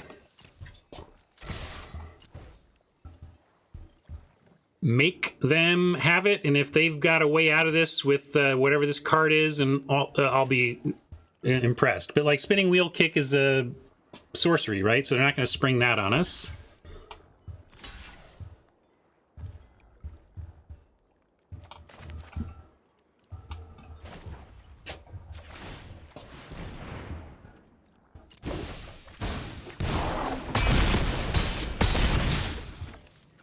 Here you go. I mean, I think this is kind of another mediocre ninjas deck. It's not that good. But not that good in ninjas can just still get there. It just has enough play. It just gets there.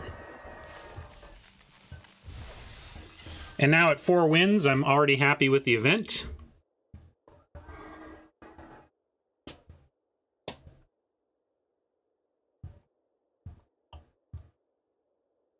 Oh, you know what? If I can cancel. I keep trying to do Math's listen up and then keep missing him, and I see that Math is in chat. So I'm actually going to just take a quick moment here, well, quick as I get, five-ish minutes here to discuss Math's listen up redemption. All right. Listen up, everybody. Mathcore J redeemed the Listen Up channel points reward, and that means he got to give me a song to listen to and talk about now. Math, there we go. Hats all over it. Candy Dulfer, pick up the pieces.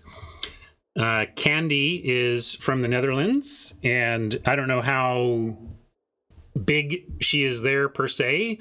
But notably, she's a band leader, but a sax player. One of her albums is called Sax Appeal, and she's just a badass saxophone player. And I first checked out the studio version of the song because Math didn't link me, so I just went and looked for the song, found a studio version and listened to it and thought, oh, that was all right. It was good, but it was a pretty straightforward cover of a song I knew. Pick Up the Pieces is an average white band classic. And then I noted, though, that there was so this was like a 4-ish, 5-minute-ish studio version. And then I noticed there was like a 9+ minute live version. I'm like, oh, that's what I'm supposed to be listening to. So I went and checked out that, and glad I did, because that's where the action was at. That's where it was like, why you should listen to this. And really shows her incredible talent with the saxophone and her incredible talent with working a crowd. The version of it that I listened to was the third from the last song in a set that she was clearly doing as a opening act. It was like she was the opener for an upcoming band and closing out her set. And I found their version of Pick Up the Pieces live was so compelling. I just listened out the concert, and she really is a great crowd worker, and was getting the crowd hype and really closed it out. I loved the overall vibe I got from that final 3-song set from her was very Prince-like. I never got to see Prince live. It's one of my big regrets. I freaking lived in Minneapolis for 4 years. You'd think I would have found my way to a Prince show. Anyway, that aside, the live Prince I've listened to reminded me a lot of her. So that's quite a compliment, that the way she was working the crowd and the funk roots of her act felt very, so that's, I didn't even know that, Math. So there you go. I mean, she really hit me as a Prince-like style. So it makes complete sense to me that she played with him, and she's obviously kick-ass, and Prince loves female kick-ass musicians, or loved. He was one of the you could argue he was doing it for, he wasn't, though. He cares about the music more than anything. So like he was one of the first major artists who deliberately and often hired women to play with him. Yeah, so it was like a win-win for him, right? Yeah, it's his sexy Prince style. I'm surrounded by women, so yes, he's playing that angle for sure, but he would never do it without people who couldn't just freaking kill it. And so Candy fits that bill, surrounds him with the style he's looking for, but utterly kills it. So anyway, the pinnacle of the live version is she does this crescendo building, rising up, starting from the bottom of the sax and working all the way up to this crescendo peak of awesome sauce. So really liked it, and there you go. I liked it enough to then continue listening to that live set. I may go back and just listen to the complete live set. Sounds like I only did listen to the end of it, but it was so compelling. I should go check out that whole live set. And speaking of live sets, I'm going to throw in a not so humble brag here, or a thing that's making me happy. I had my wife's sister's son, so my nephew by marriage, lives in Maine, is a big Fish fan, and we've never actually gone to a Fish show together, but Fish is playing in Maine this summer, so we're going to the East Coast, and we're going to go to see a show with him, and he is deep into the jam band scene. I like Fish, and then I've checked a couple other out here and there, mostly, but he's like deep into the scene. So he said, "Hey, you should go check out this band, Pigeons Playing Ping Pong. I really like them." And I saw that they were coming to town. There was only like $25 tickets. They were pretty cheap. I picked up a couple of tickets. Didn't even know who I was going to take, but figured Max says these guys are good. I'm going to check them out. And I was closing in on showtime. It was Saturday night was the show, and I still didn't have anybody else to go. And I figured I was just going to be going alone and checking out the scene and staying for as long as I wanted.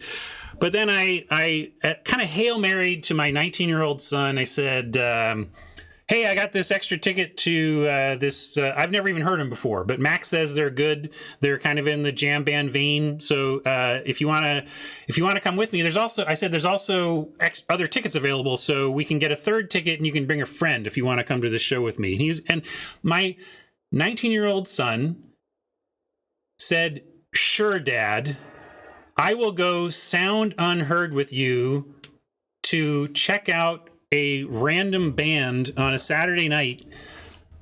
And it ended up being like a 4-hour show. There was an opener, and then the Pigeons did a 2-set night. So we got there at 8 o'clock for the opener. Pigeons weren't done playing until 12:30. It was a 4.5-hour night. And I told Oliver and his friend that we could go anytime. Like, I just wanted to check it out, and I was enjoying it. I'd stay for the whole thing, but we can go anytime you want.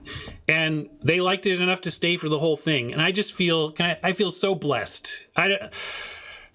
Any parent knows that you can look back on your choices and come up with a lot of pile A, a lot of pile B, a lot of, hey, I did that right, and I could have been better that day. That was not my best parenting moment, right? A lot of that. So I'm a mixed bag like anybody else, but I must have done something right to have my 19-year-old son shrug, give up his Saturday night, and go to a 4.5-hour 3-set jam band concert with me that he knows nothing about. So that I wanted to share that story because I want to remind myself of my blessings, and that is one of them. So anyway, there you go.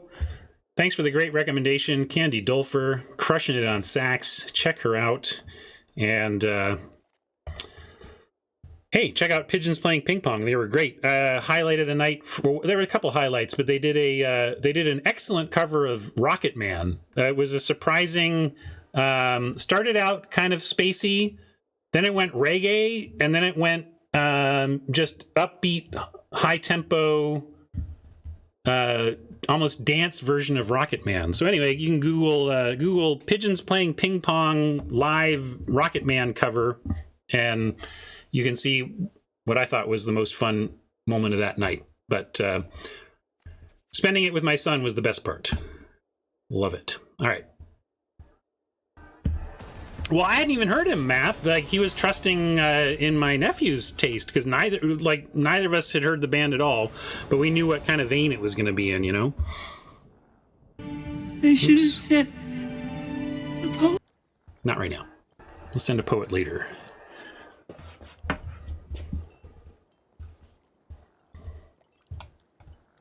Hacker into Ninjutsu Hacker. Ideal draw as any 3 of our 1-drop creatures. No luck. But we'll set up for a hacker on 2 life if they play something worth picking off. Is that worth picking off? New plan, everybody. New plan. Is this card any good? Oh yeah, we took it over a play in any deck rare.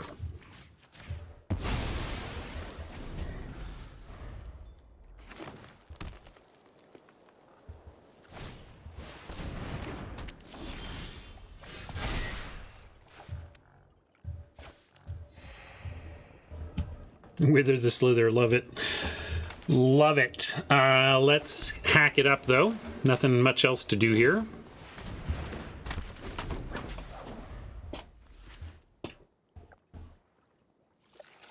Suit up, about to be good.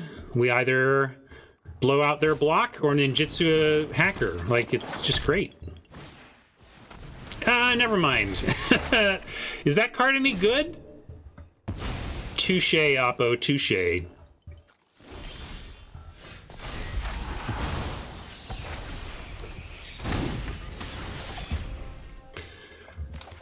What do we want here, though? I want to ninjutsu the memory next turn if possible.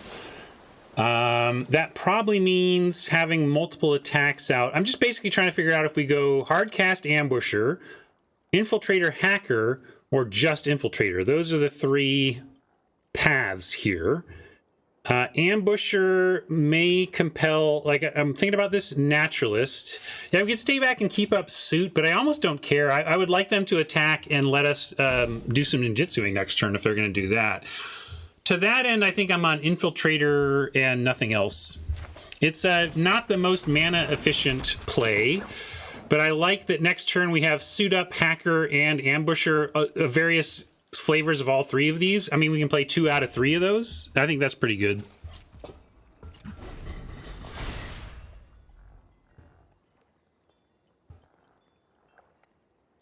+2/+2 in attack. Again, that's fine with me. I want them to be aggressive here.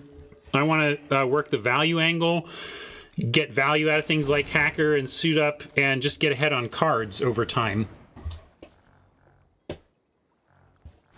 And then a little bit of life total here won't be the worst. This is a pretty big swing, of course. This 4/4 is temporary. I think we just had to let this happen, know that we have some lifelink of our own, and a suit-up plan to deal with something like 4/5, which is what's so great about it. I mean, I guess we need something with a +1/+1 counter on it, or it's a bounce block, but anyway, we'll see. Double block. Wait, what's a double block do? We can't kill either of these. I don't know what that would do.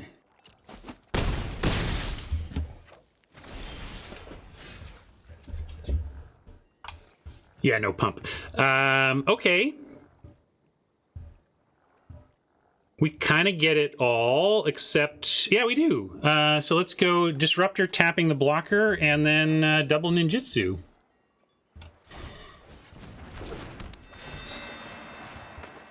Is that good enough? It's pretty good. I don't need to play a land. We can ninjutsu currently without...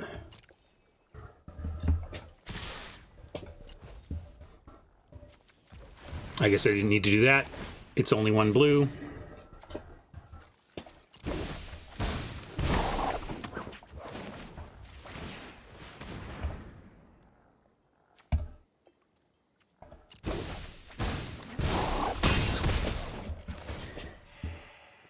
Swamp wouldn't be the worst. All right, we'll take it.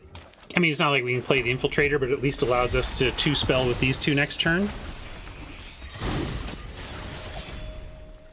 And if they send in now, we get to make a 3/2 lifelinker, a 5/4 lifelinker, and then, yeah.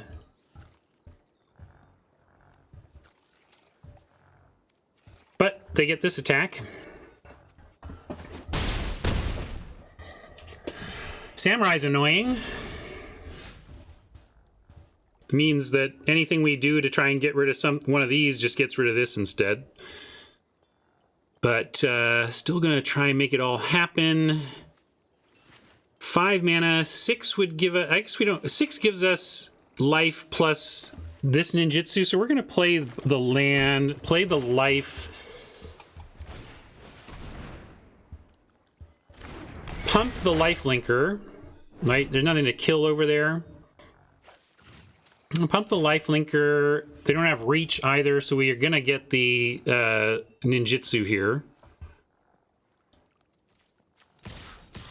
And kind of don't... I guess if they block Samurai... Yeah, I don't care how they block here, although we're really just trading our Ambusher for the Samurai, but that was... Inevitably, we were going to trade something for the Samurai, so it looks like it's going to be our Ambusher.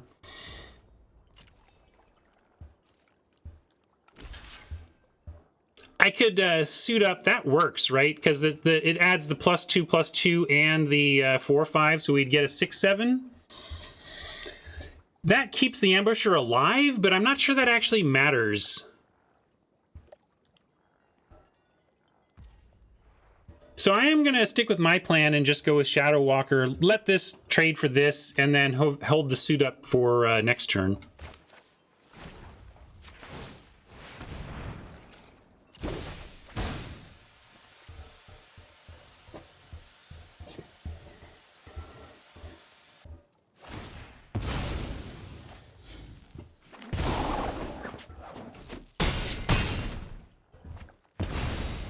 Lifelink matters still. And Shadow Walker being bigger than a 4/5 matters too.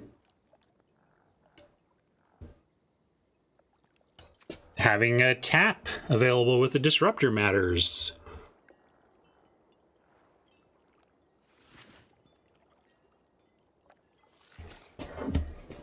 Exactly. Little toolbox. Flying Man, I'm sorry, you have been replaced multiple times over now. Yeah, this is not a target for your suit up. This huge 5.5 squeezes itself into a 4.5 suit. I can barely fit in this thing.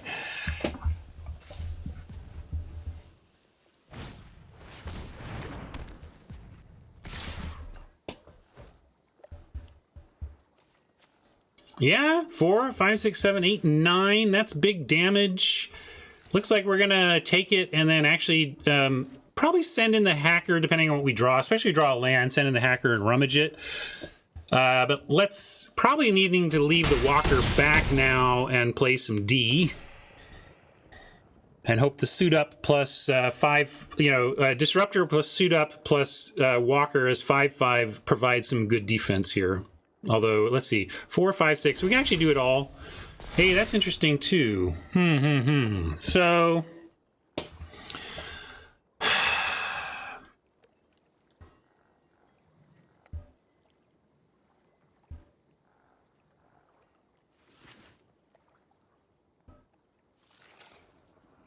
maybe we just actually pump this to a 7/7 and get in for 7.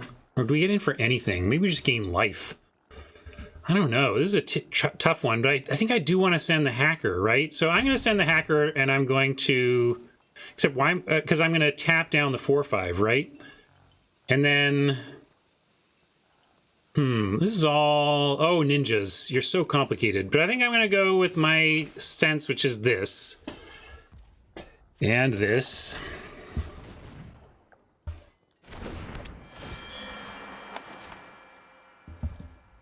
And this. And I might even suit up here for damage. Maybe we even just chump with like this stuff and feel like chumping is okay. But suit up on defense, man, now I'm tempted to, like, because suit up on offense here, 1, 2, 3, 4, 5, 6, 7. We attack for 13 and get him to 7 if we suit up here.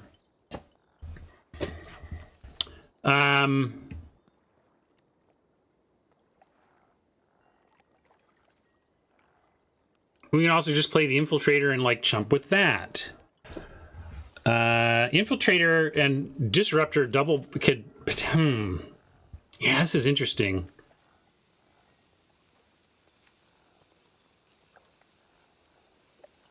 All right, I'm going to do this, and I'm not sure it's right.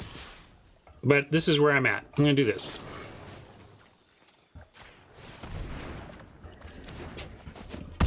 It's a lot of damage. And now I can take this action with extra card available. There we go. We'll flip that. I don't know about that play. Not sure. If they can deal with this 6/6, we're in the trouble. But if they can't, I like the spot. We can drop the Infiltrator and try to get to a place where we are getting through the reach. 2 land away from double pumping here. That would get through, right?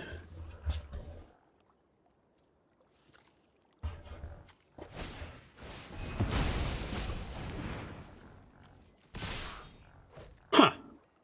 Well, this sure feels like a trick, huh?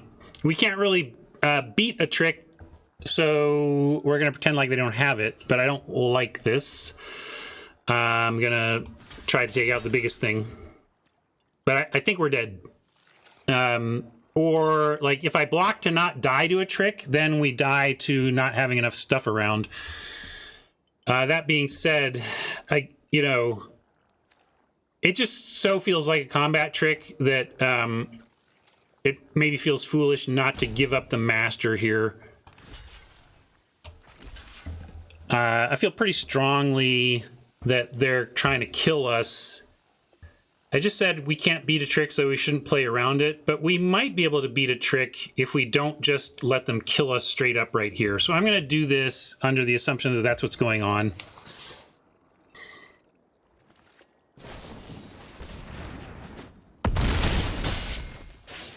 So yeah, it's a big blowout, but it was the only thing that made sense. And look, we actually are not dead. So what's the most important thing is to kill the 4/5. We can gang block a 3/5. I think we want the biggest thing dead. Oh, because we bounce this, they replay a naturalist. It's still pretty decent. We bounce this, it's just a land. So I'm doing that.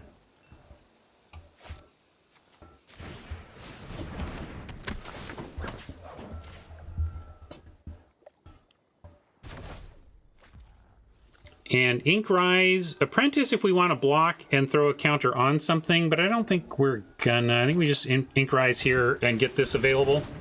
Because if we draw a land next turn, we'd like to have Apprentice and Pump. I guess we would have had that either way. Yeah, we could attack Hacker. I kind of want a bunch of double blocks available, though. So I'm a little nervous about attacking with anything. Yeah, I'm going to say no attacks, Rob, but I get it.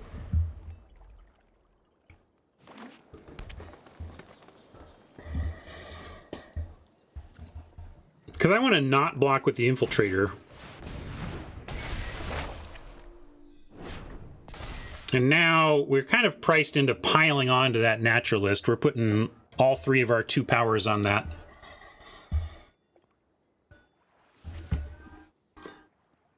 And if they attack, and if so, it's a 2-for-1, because they only get 2 of our creatures. And it's a 2-for-2, really, because we get the Careful Cultivation as well. And they're even thinking about that math and maybe won't attack here, which would be fine with me. Give us a chance to draw something, get the Apprentice down.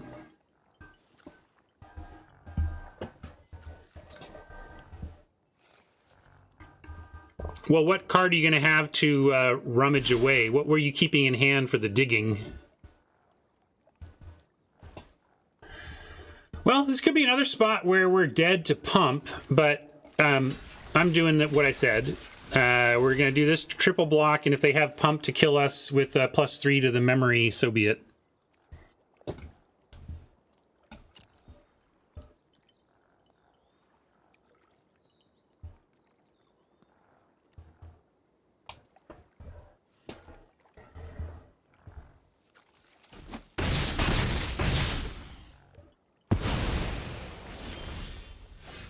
I'll take it. And I'm going to keep playing land. We are looking to get to double Pump status on the Infiltrator. And given that I'm not blocking, I don't think, but this is actually I am. This is going to become a 3/4. So let's keep this around to block and bounce block this, and actually even threaten to add the Iron Apprentice and kill it. This also is going to eventually come in with haste. We got to keep that in mind, but not yet.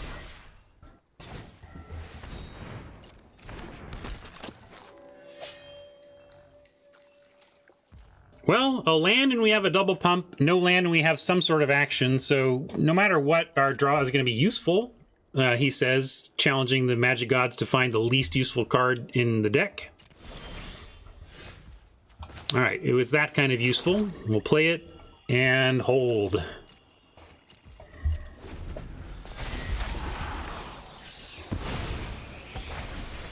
Important too, the double Pump here is 5/6 worth of threatened stats.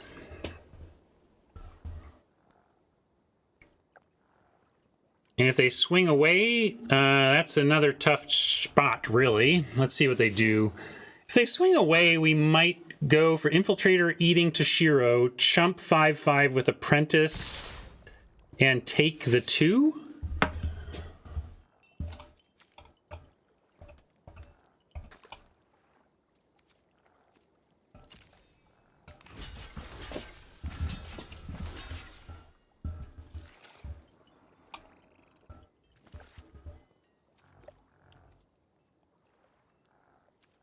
We could chump memory. I suppose get rid of the bigger thing first. That's true.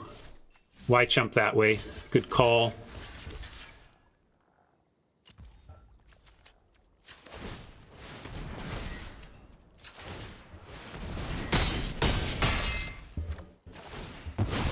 And now we're going to put the counter on the memory so that the memory alone can threaten at least bounce blocks or kill blocks down here. Oh, that's interesting. Let's go ahead and infiltrate, get a card out of it, and play Infiltrator with the ability to pump once.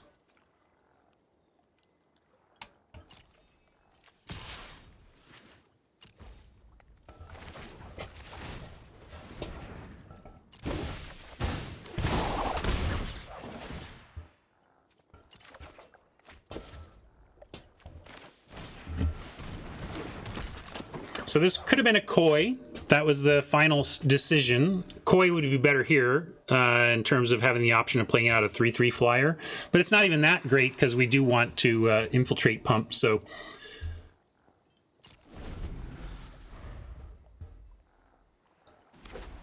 I didn't like casting this for their final card. I'd rather try and use this for other shenanigans.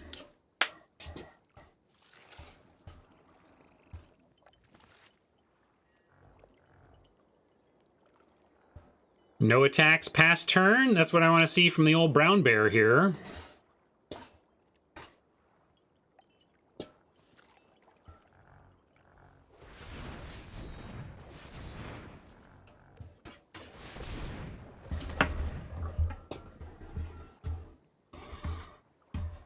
What is this? One of the 6/5 tramplers? Is that what they got?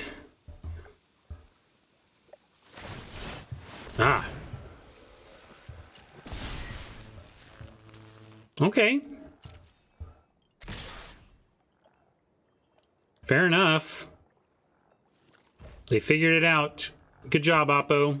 I like how we played that. I think we made that a super competitive game and really made Oppo earn it. And then they found a hasty thing to get us. Ah, well.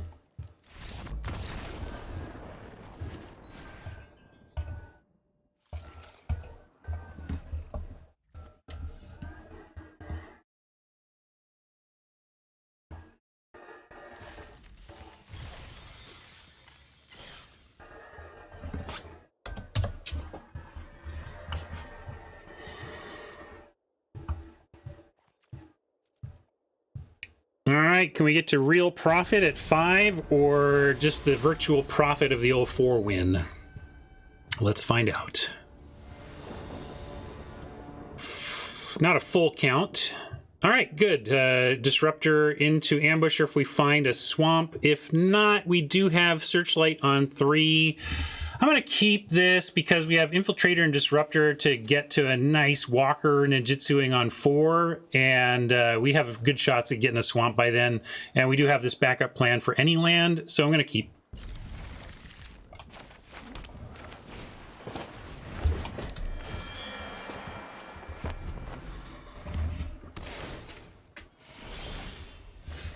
There's the any land. Unfortunately, if that were a swamp, we could be ninjutsuing right now, which would have been super sweet. But I'm sure glad we have a turn 3 play to bank now.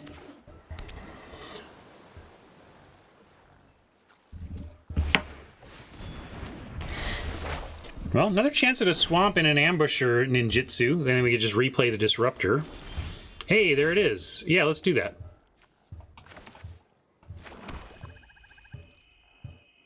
Yeah, you could make the case of just make the double and bounce the value, but again, I don't quite find this that valuable to bounce, especially when I can ambush, replay it to set up ninjutsuing again next turn with this. I mean, that's the secret sauce here. That's why this is so good and why it's a much better ninjutsu target than a companion in general.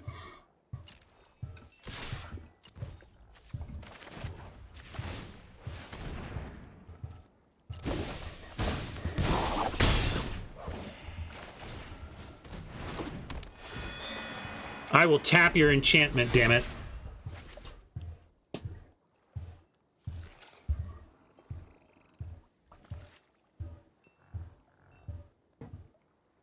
Turn 5, if we find one more land, could be Infiltrator Companion.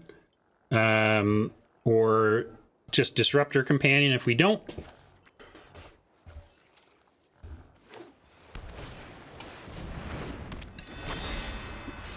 I was counting ninjutsus before they were hatched, huh? Although I will get one in for sure, but if we send in the disruptor, it's just going to get et.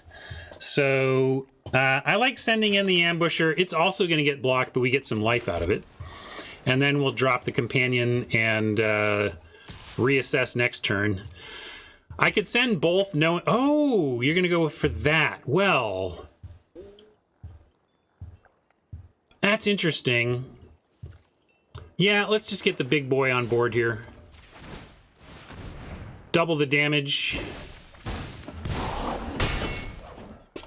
Not double, sorry. It's 5, not a 6. I was thinking the last game when we had the Ninja Lord.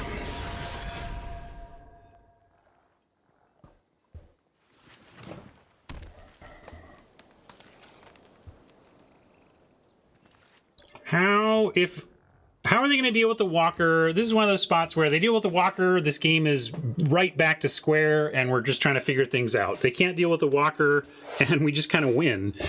It's the secret ability, maybe not so secret, but just one of the pluses of the 5/5 for 4 ninjutsu is that sometimes they just can't deal with it. Sometimes they don't have the tools, and it's bigger than anything very, very quickly, and it just can mop up.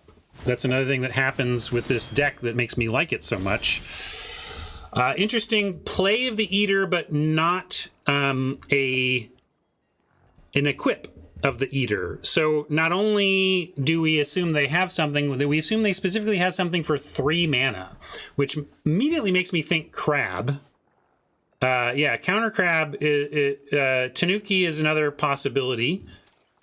I think obviously the one we need to worry about is Crab, though, right? So we'll consider the Crab, and actually that's real in terms of ninjutsu because it's not card advantage, but crabbing in ninjutsu can be a blowout in tempo. Yeah, it could be season 2. That's a good call. What do they have to get? They don't have anything to get with it. Maybe they're planning to chump and get it back. Like if they chump with the glider, that might make sense, Gar. I like that. Do we need to play a land pre? What are we even doing here? We've got the hacker, we got the ambusher. We don't need to play a land pre. I'm just going to send our walker and see what they've got here.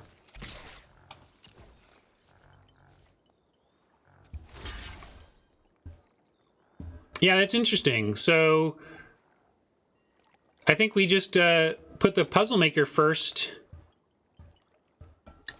in case they're trying to get a 2 special out of the out of the seasons, get a 2-for-1 out of the seasons.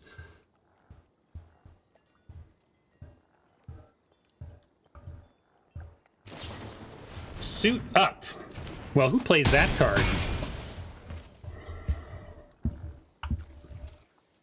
And we'll go Infiltrator Companion here.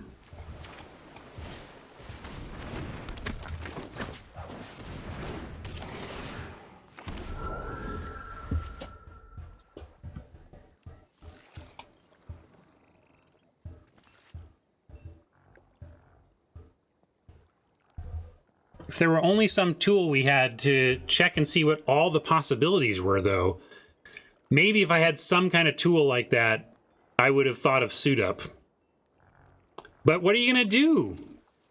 What are you going to do without a tool like that to have at your disposal? Come on, chat, work with me here. Without... Fine, I'll do it.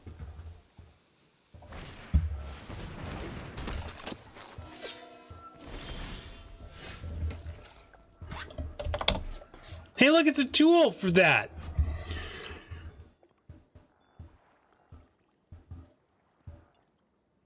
Well, they know about the ambusher, but we got a couple of hackers here. We got to make this work. We're going to swing in, and they get to pick off one of our 2 flyers, but we will get 2 cards out of the deal, so I like it. I'm not going to send the ground creature, though. No sense sending that into the trainee.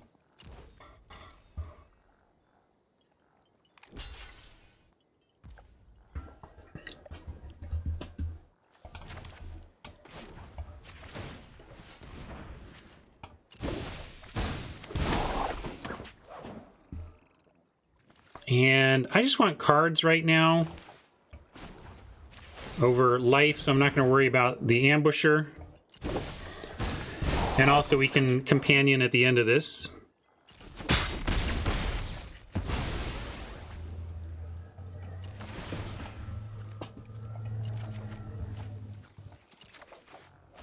Ooh, that's kind of value laden. Maybe I'll actually play the beetle. Although they have a lot of cards, we can try to get that for a later. I'll max the mana here.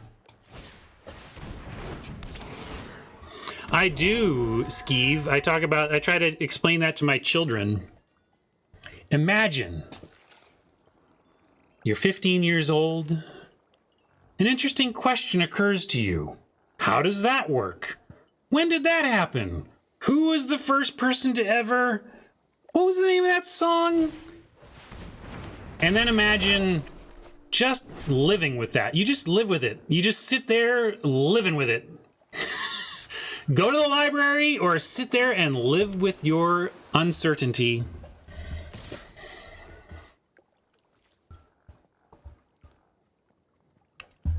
Yeah, Ninja in after the draw is something I should have considered there. That's a good point. I don't do that enough. The whole connect with the ninja with the saboteur effect, but then after that triggers, still ninjutsu them back.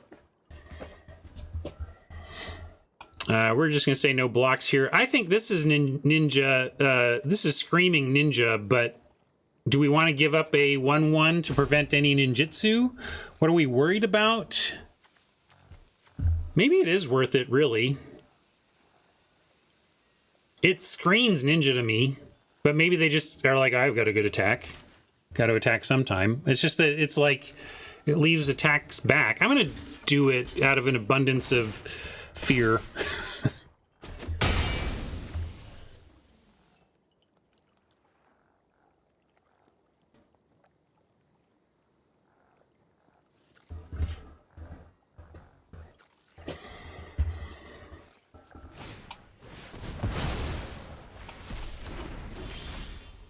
Ooh, hello, friend.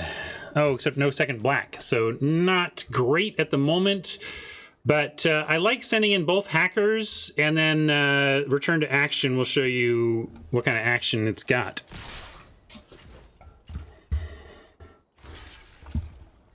Unfortunately, only one black land means we get one spell a turn right now. Really kind of sucks, unless we want to ambush, but I don't want to. I'm going to do this. Because that glider being dead, no joke.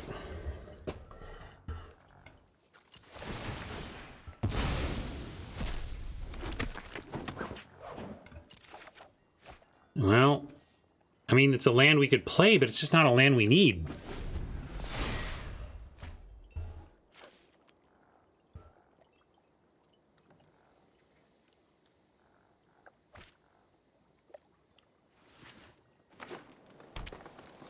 Yeah, I was telling chat at the beginning of this event when we passed this pack one, pick one to take life of the Life Saga.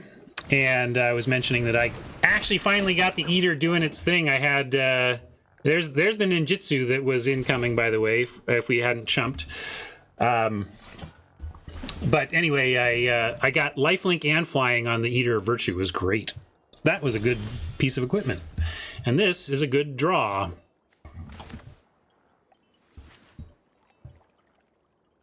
Although, doesn't quite, it's not amazing in that we don't have a great attack with it afterwards, but I think we gotta, because if we let an attack happen, the block here, it pumps, becomes a 5/3 and eats. Yeah, we could beetle. Let's take a turn. We're at 26. You're right. Let's two spell and then set up for next turn. Hodge says swing. I like this play a lot. Get rid of that. Yeah, get rid of that season and then set up for a nice ninjutsu in the air next turn. Although I guess they're having the modern age back, but we'll see.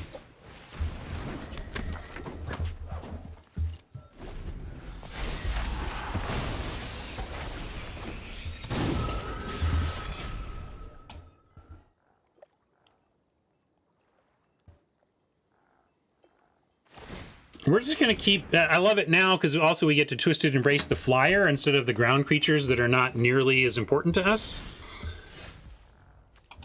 So, yeah, I'm just going to do that and start the air attack.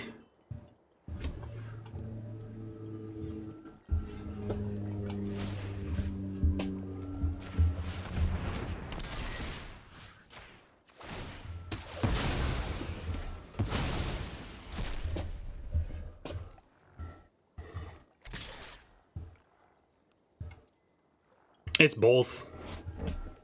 Doesn't suck.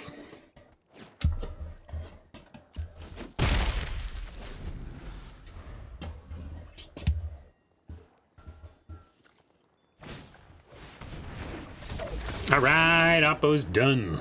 And we get profit.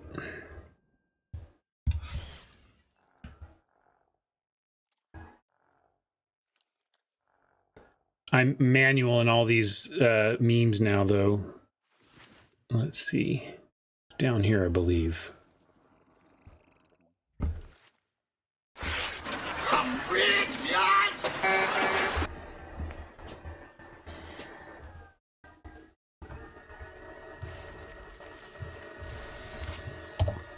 Never complaining about a 5-2 with this deck. Not that the deck is bad, but it's not great. It's not some clinic on ninjutsu decks. It's just a ninjutsu deck.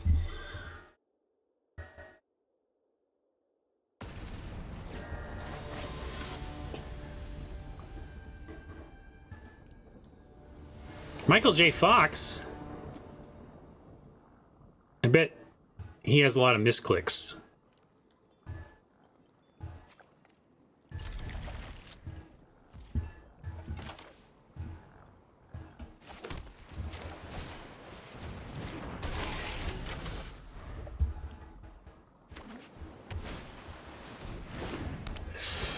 Apprentice, you're not supposed to have an answer, although we get to pick it off with life, so that's great.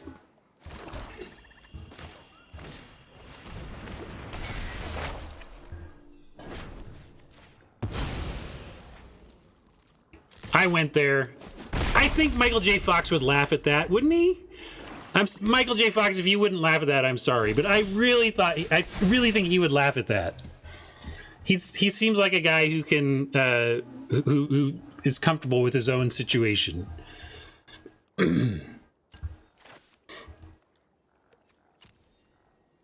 What are we doing here? Because if we're going to pull this, like, yeah, I'm with G Guards. Let's just get the life and do the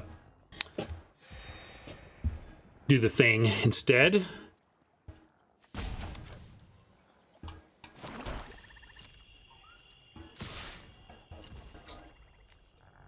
Which one?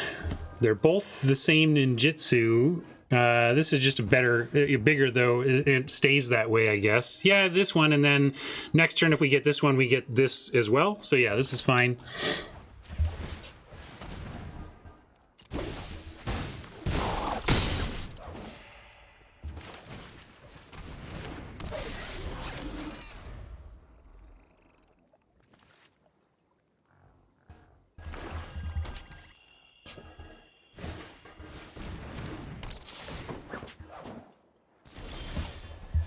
Ooh, Specialist is an interesting pickup here in the face of what seems to be clearly an intent to block from Oppo.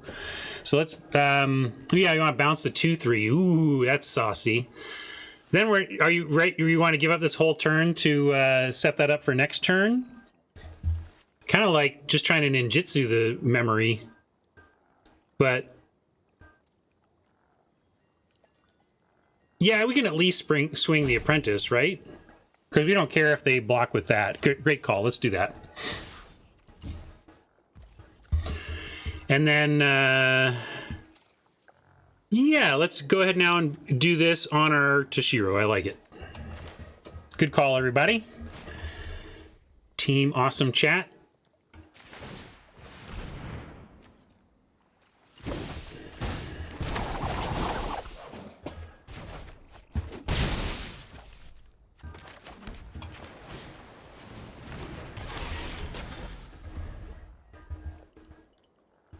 Now, Oppo likely to send in the Prowler here. I'm going to block with the Apprentice. I don't want them to ninjutsu. They're in ninja colors. I know that the idea is, don't do it. We want to just kill it with the life. We'll just use life to increase our attack. Like, this is great in hand, even if it's not specifically killing the Prowler.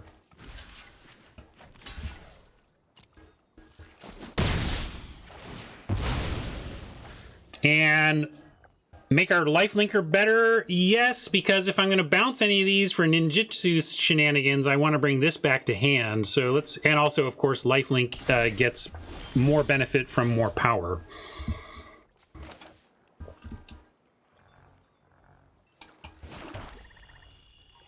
And we could, yeah, I'm going to do the life now.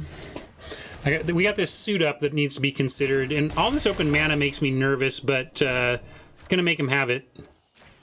And again, I could make a 6/5 or whatever, but I'm spreading it out. We don't care about the life that much as I do spreading out where our power is coming from this turn. Just so.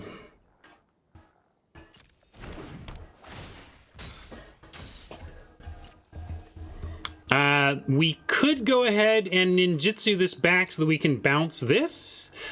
But we have another turn to do that with memory either clearing the way for this or making it big again, you know. So I'm not going to do it this turn. And in fact, I might, with them at 14, just suit up for value.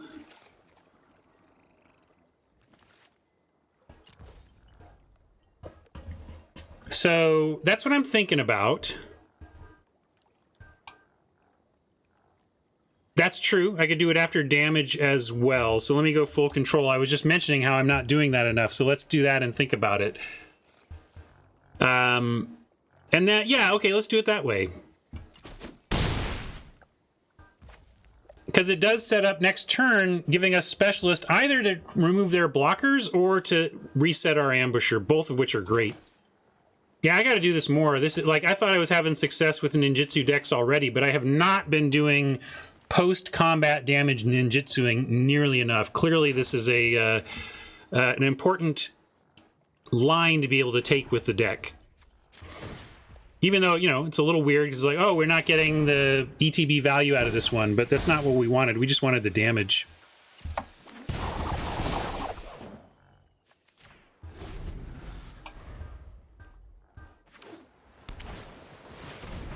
Suit up would have been value because the +2/+2 was on the life. So, right, it was it would have been +1, not much, but it would have been some. But I get you. It's certainly not enough value to justify that choice.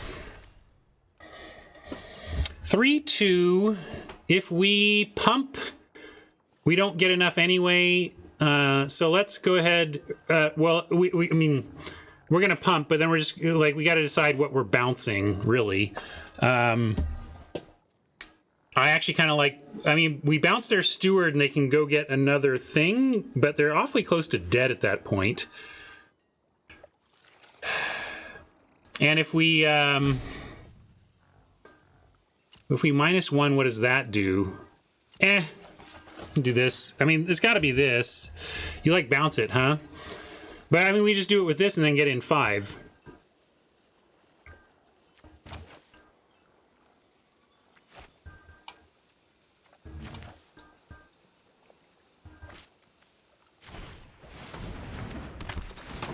And then we get in for a big hit. And then next turn, suit up plus these creatures is nice and threatening as well. I don't think we need to play the swamp, though.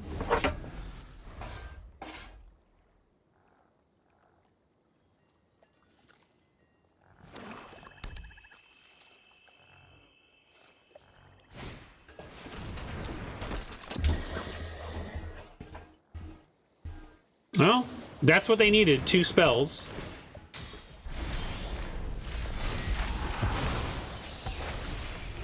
We have a 2-spell turn as well here with Suit Up and at least the Blade Blesser, if not something else. Suit Up. Do we even want to Suit Up? Probably, because it saves our creature and then we have good lethal looking for next turn. So yeah, let's send in and suit up.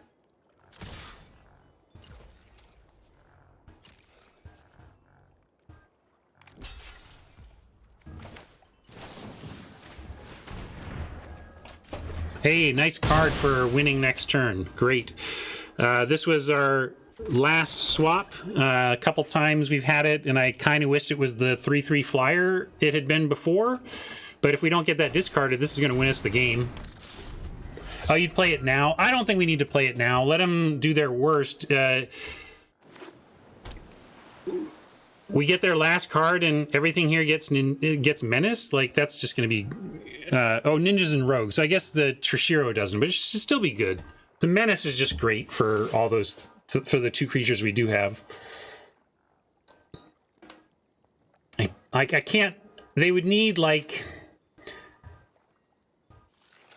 I guess they could get the 1 mana aura to kill the 3/1, and then have mana left over to play a 1/1 chumper, and then it would actually, they would be okay. Correct. Well, this isn't, it's a ninja, and this already has menace on its own.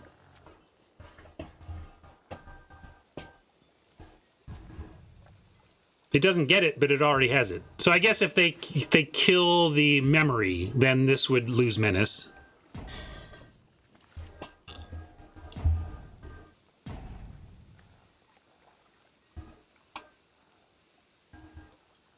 Or is it... No, menace is artifact, right? No, it's death touch is artifact. So yeah, the enchantment is relevant because we really do want the Toshiro for the menace, but they still need to come up with... more than I think is realistic for them to have in deck in hand here.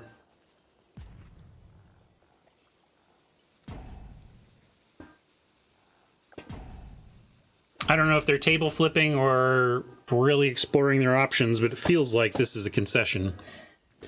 A rude concession, perhaps?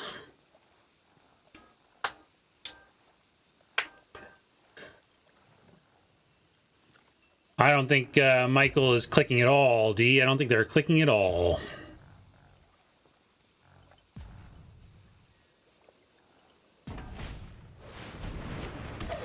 Oh, now they are. So maybe they are just thinking it through. Yeah, not quite enough. And then we have some gravy here.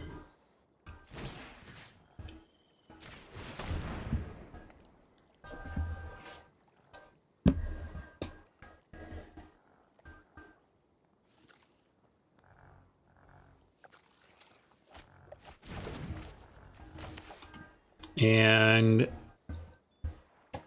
I guess there's no reason to play this. This should just win, and if it doesn't, I'm gonna want this for saving things. All right.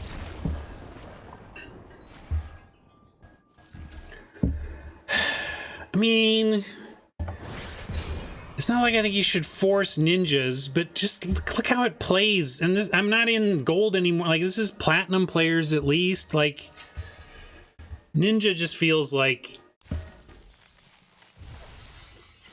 kind of like what was it Forgotten Realms that had the red-black deck that just had so much depth at common that it felt like any collection of the commons in the color pair was a good deck? That's kind of how I've been feeling about ninjas.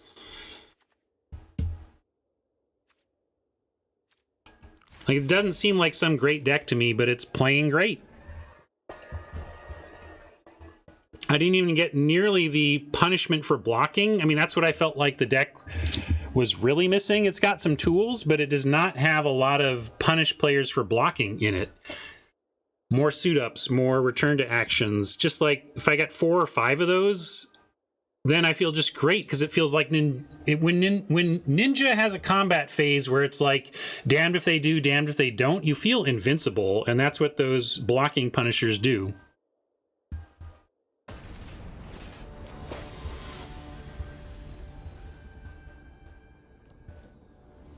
Yeah, the 2 color pairs that I've had the most success with are green-white and green-white enchantments that can leverage the Grove Archer and blue-black ninjas.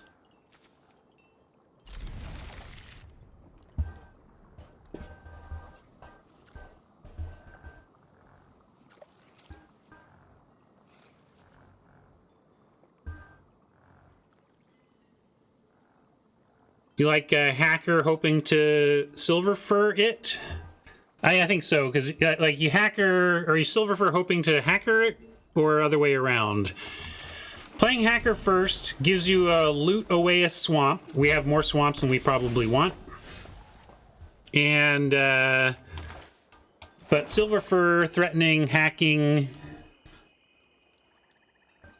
or hacker into silver fur gives us a 3-2. That's pretty threatening. Although we might not even want to do that. We might want to go mender. So I am going to go silver fur to start. That's my decision.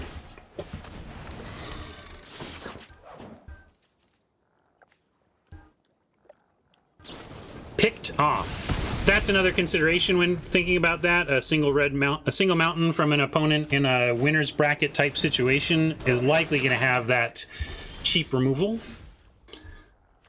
But this is a fine mender spot, and then if we are lucky enough to have good attacks with the mender next turn, we're going to be very happy.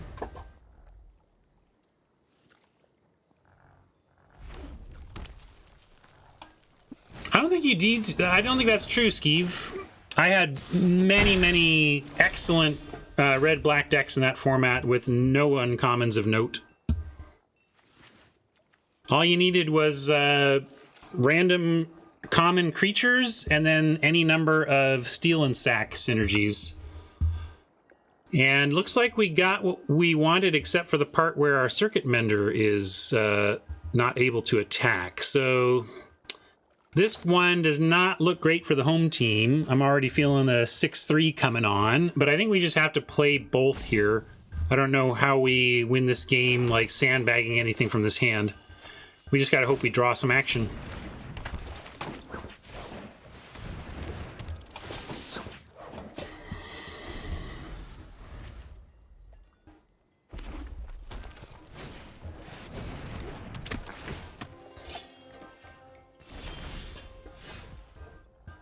This thing's a house. I'm just going to try to have enough to block with.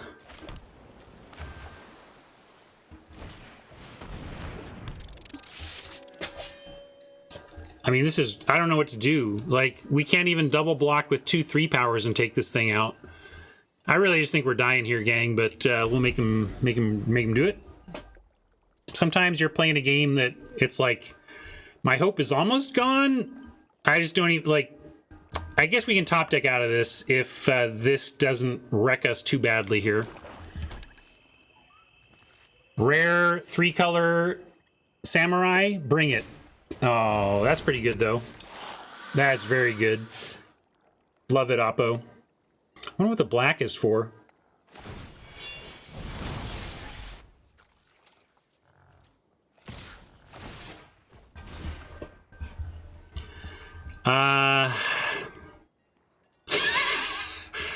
Take 12, or take 6, or take 0. I mean, double triggering this would be pretty sweet, right? Yeah, right. I was calling for it on as soon as I saw the Mardu colors. Well, I'm gonna take it now. I'm gonna take 12 here. No big deal.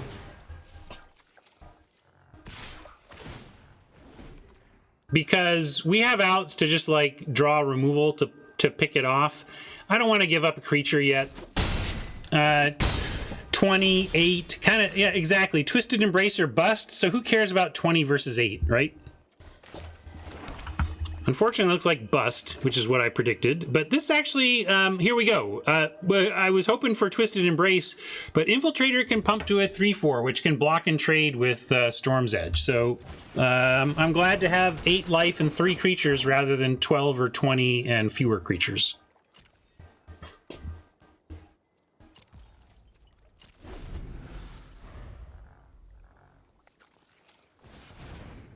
Here's where they kill the Infiltrator, though, and we're really done for.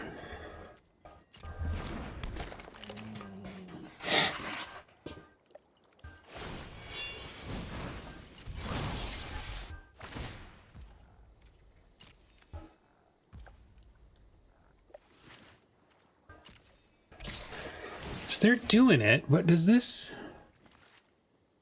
I think we get the block here. Well, I don't know what is available for black. There's no possible way to know what instance they could have for a single black mana. I mean, no possible way to know that. But we're going to try to get them. Maybe they thought they could pump. I'm hoping they just thought they could activate that ability, but they can't.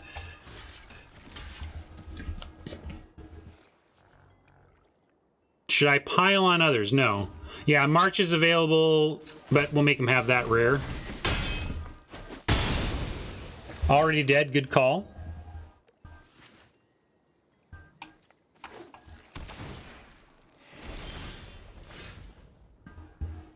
I like making them have it there. I don't know, maybe that was risky, but it felt like how we claw back. I think they just didn't see. If we send now, what happens? We get, with the Blade Blesser, they don't have a single block that's bad for us. So I think we send the Blade Blesser at 8. Is that too risky?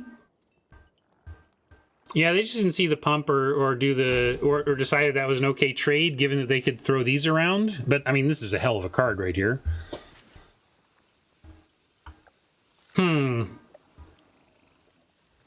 If I attack with a 3-2, what's the plan on their turn? They hook up Lion Sash and then make it a 2-2. They hook up Blades. They can get a lot of damage through. I think if I chump, though, I'm not going to chump with the Blade Blesser, and any blocking is going to be a chump. So I'm going to send the Blesser. And hold this for possible looting.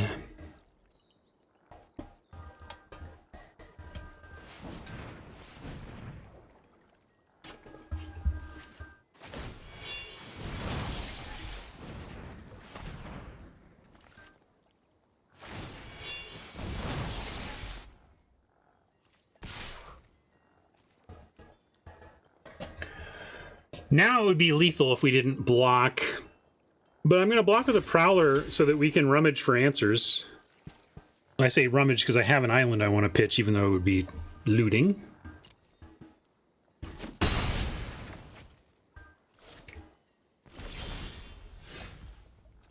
Yeah, now I got to leave the Blesser back for chumps and send the Hacker looking for help.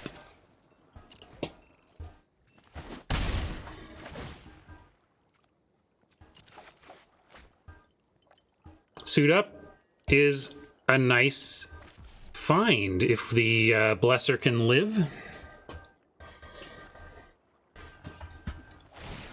If they can get it to a 5 power, though, it even defeats that, but we'll see. I'm not even sure. I think there's probably enough. I'm not going to look at graveyards. I'm going to make them do the looking, but if they can get to a 5 power, then we're chumping again. Oh, they can. I can see the creature on top of their library right there. So, yeah. Woof. A Selfless Samurai to keep it alive. All right. Well, Oppo made a little, what seemed like a play mistake, but sometimes you don't get punished for your play mistakes when you've got all sorts of awesome action.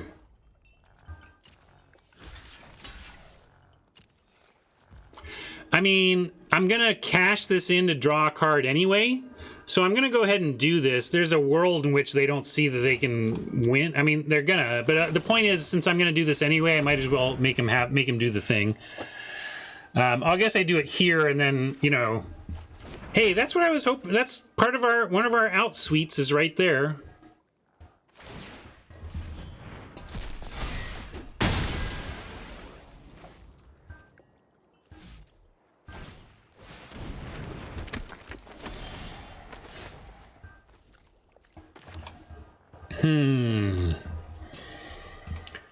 Almost want to bounce this to get the Mender back. With 7, I could recast it, but then we're still just in trouble here. I got to get this thing reset, even if it's just to... Yeah, that's not a great splash. Not what I was expecting. The Lion Sash stays awesome, though, is the problem. Yeah. This just sends it back so it can't attack, but it doesn't really keep us from being in big trouble to all that stuff. So maybe I'm supposed to do the Mender thing and at least find Yeah, I don't know. Suddenly I don't love the re-equip. It doesn't do much, right? So let's actually get our mender back.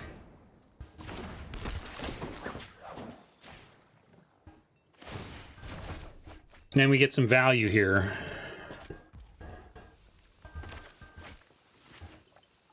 Double even can chump with that and draw again.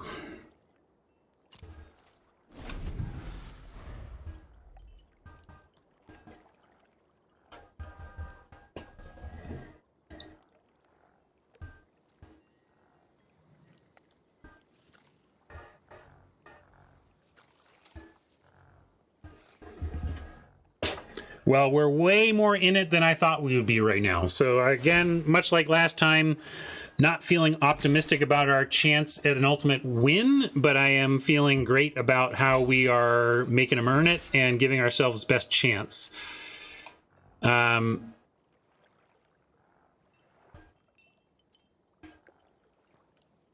try this. I don't know that we're going to get away with any of that, Masticon. They have too many blockers. And I don't know, like, we're really in for finding removal in interaction here. I mean, that maybe kind of, that's some life at least.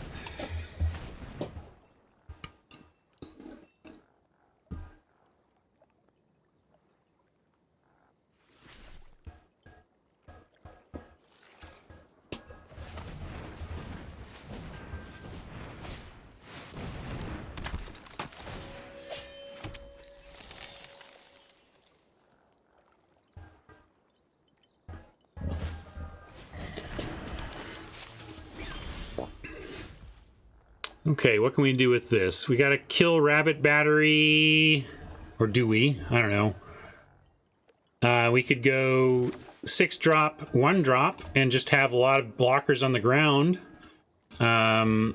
Again, they can get this to 6 though.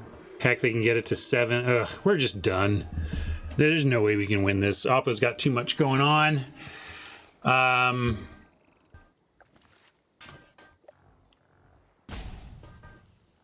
It's near Scoopsicles, but I will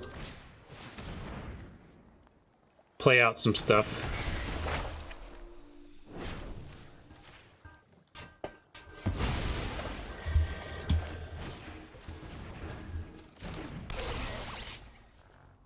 Would like this to be a koi right now.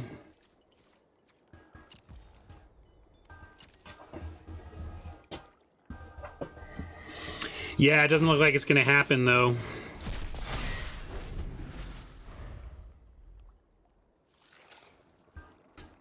There's not much play for us now.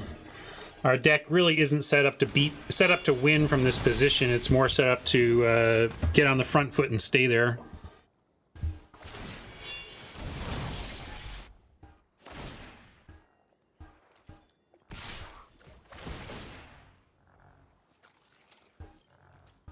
$14 points of trample for Xaxes. Gotta salute that. All right. Well, I'm thrilled with the 6-3 result. Oppo's bomb-ridden deck got us. No biggie. Happy to have made profit plus with a medium-looking ninja deck.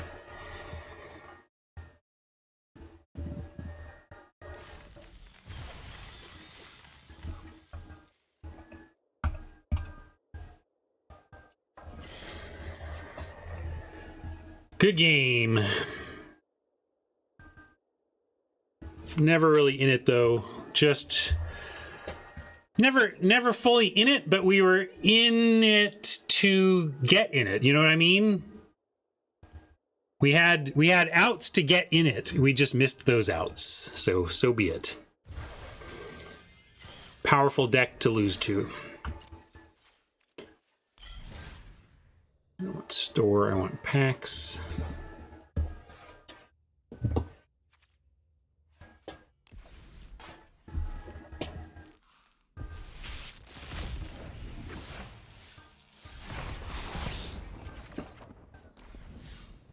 All right, everybody.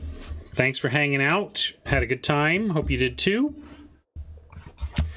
And I don't see any raid captains, or let's see, I should check.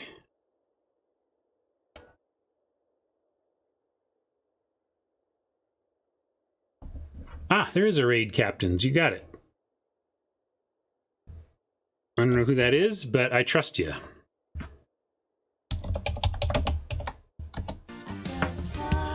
Thank you, Magic Star 1. Turning 21 today. Take it easy now. Don't go nuts. Oh, well. Welcome to Ryan's memory.